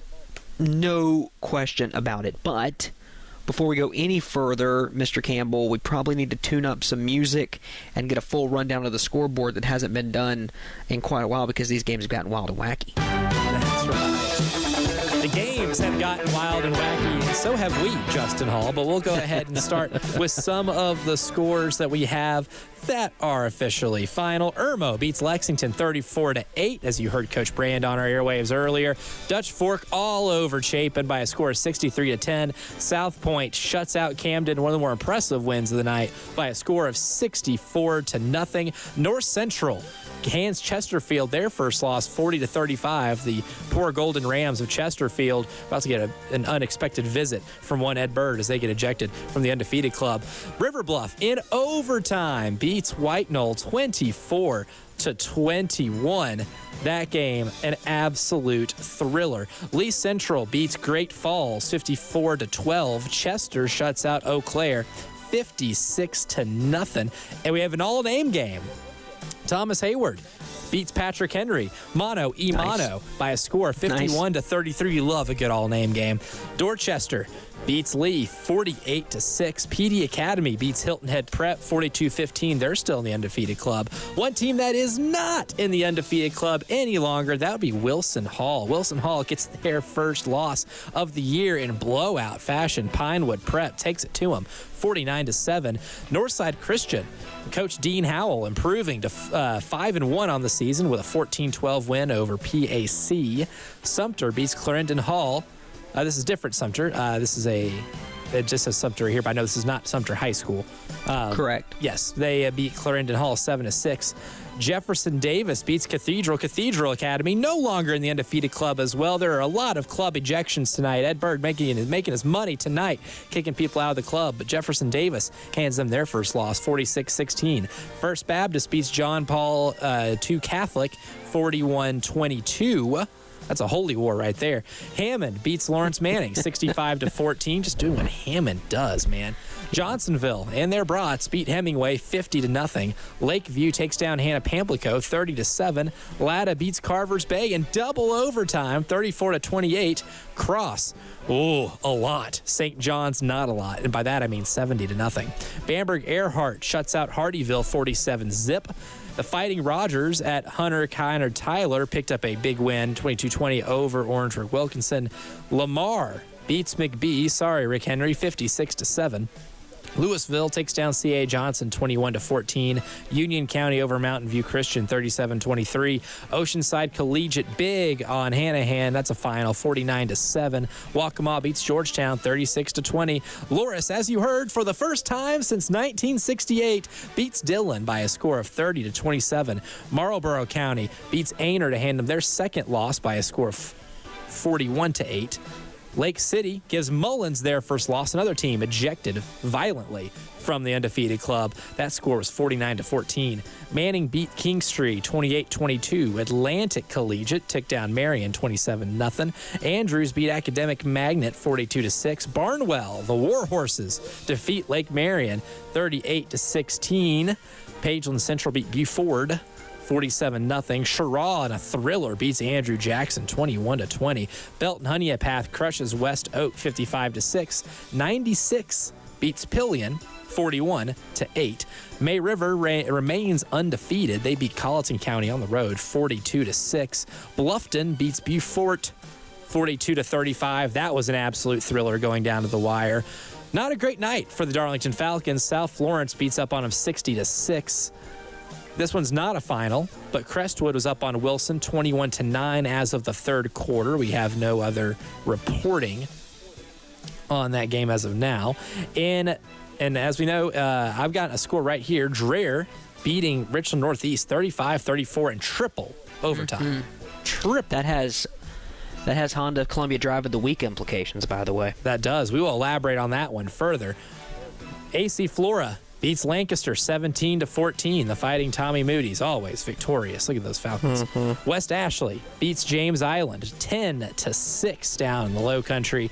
Last night, Sumter beat West Florence 63-25. They're still undefeated. Myrtle Beach beats St. James 37-14. Ridgeview smacks up Spring Valley 54-14 on a big day for Ridgeview. Somerville scoring a whole lot of points. Stall not scoring anywhere near as many points. That final score is 77-6. Indian Land beats Nation Ford 36-27. Goose Creek in a thriller beats Wando 21-20. Rock Hill over Fort Mill 28-23. North Myrtle Beach over Conway 24-14. Northwestern beats Clover 57-23.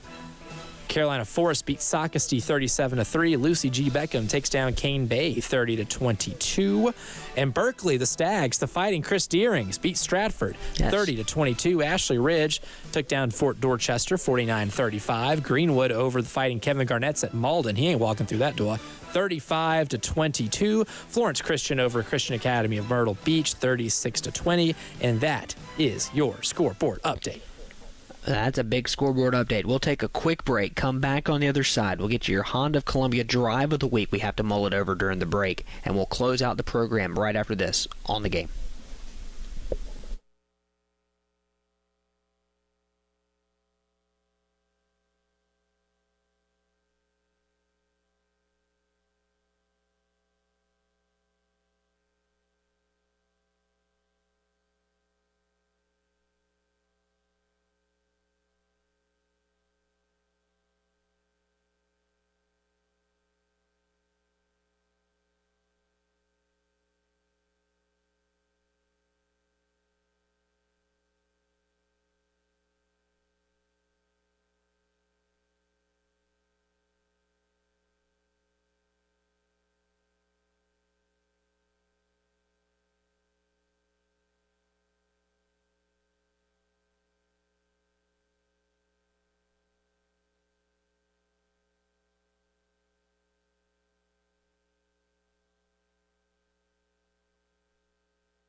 Oh, what a wild, wacky night it was across the Palmetto State. There's so much that we need to recap, and we'll try to do it here in this last segment. But first, Mr. Ed Bird, let's hit the Honda of Columbia Drive of the Week.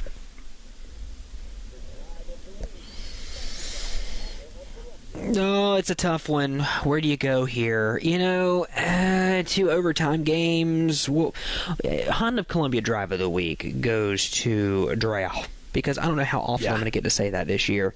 But here's what's important to note, what the Blue Devils did tonight. The Blue Devils went to R&E, or played R&E, and they beat R&E, an undefeated R&E, a team that is really, really good.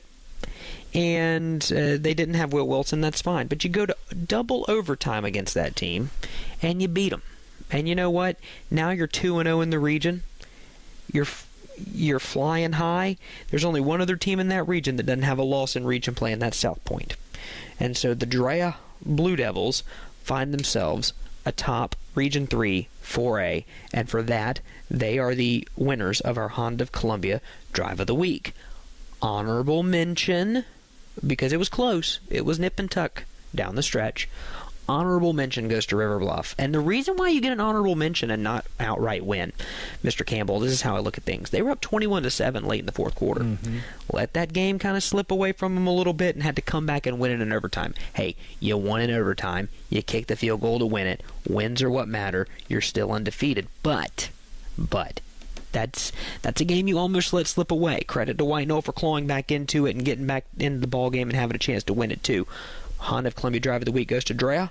Honorable mention goes to River Bluff. Yep, I think that's a very, very fair distinction there. Look, if you really just want to narrow down, River Bluff's overtime as the drive of the week too. I mean, getting an interception. Look, in overtime when the other team gets the ball first, that third down's big because you want to force them to either think about going for it on fourth or attempting a field goal. When you intercept the pass, you give them no choice, and you put your fate in your own hands. River Bluff, in the clutchest way possible, did that tonight. Was able to set things up for a field goal to win the game. And I know they got a really good kicker over there, man. He's going to be playing Division I football, FBS football. They trust him a lot, and that was an incredible way to end the game. And look, we talked about how even River Bluff and White Knoll are, and how good that region is. Having to be in a region with Irmo and Dutch Fork is hard enough. You got to get all the wins you can with all the teams that you are very evenly matched with. It could not have been a bigger win for Coach Blair Harden and that bunch over there in Lexington.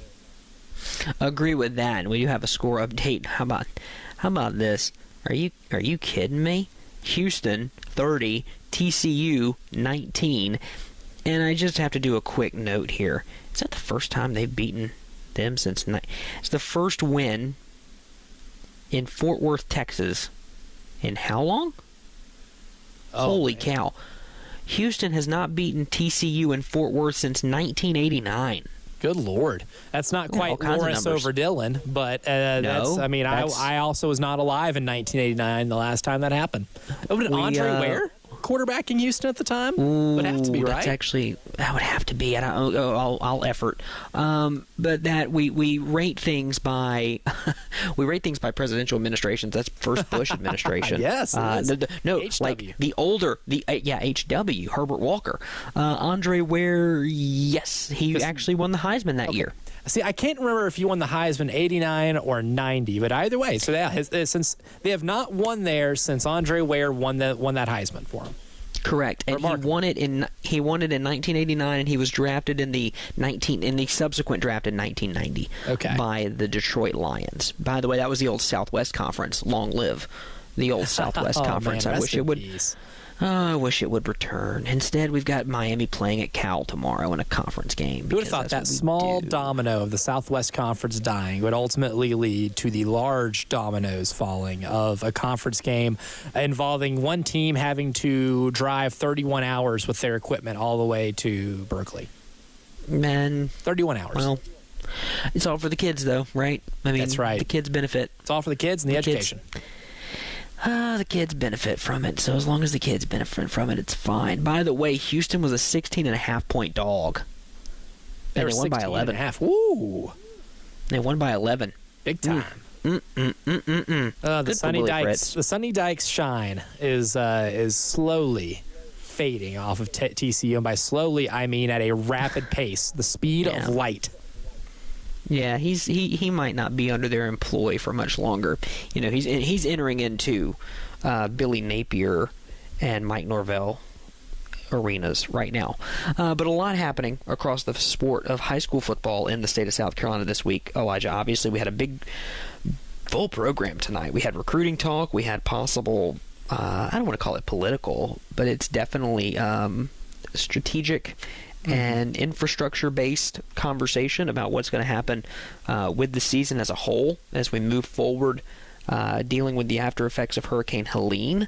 And then we had great football games tonight. I mean, we had some really good football games, some record setters, some historical precedent smashers. We had blowouts, we had overtimes, we had last-second drives, we had onside kicks. It's a Friday night in South Carolina. What more can you expect? Yeah, I mean, we got the full scope of it tonight. We got one of the more well-rounded weeks. That we could have a lot of teams ejected from the undefeated club. Chesterfield, no more. Richland Northeast, no more. Wilson Hall, no more. There are a lot of adjustments to be made. We had 27 going into tonight, and that number will shrink significantly going into next Friday. Yeah, no more. Yeah, River Bluff narrowly escapes it.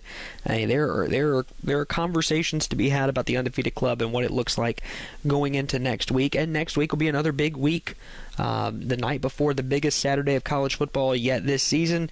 We'll be here from 7 to 11 getting you through the high school football slate. We'll be talking about all the big games. We'll be joined by all the coaches we can. Appreciate the coaches who reached out to us. Great job by Kale getting that on-field interview. That's going to become a thing, by the way. We're not going to let that pass after this 1 week. So. I want that was good. I want that to become a thing. And of course, if you're listening to this program tonight, do what Mr. Campbell's going to do. Grab a quick nap and be back here at 10:30 in the morning for Gamecocks Game Day. Elijah Campbell and Tyler Head will get you started with the local programming for the pregame show, and then 12:30 they'll kick it over to the network, and then 3:30 is kickoff between the Gamecocks and the Rebels. Look at that. That is how you promo. That is how you do it right there. That's how you do it. So Elijah's going to go eat some ice cream for dinner, and then I wouldn't have it any other way.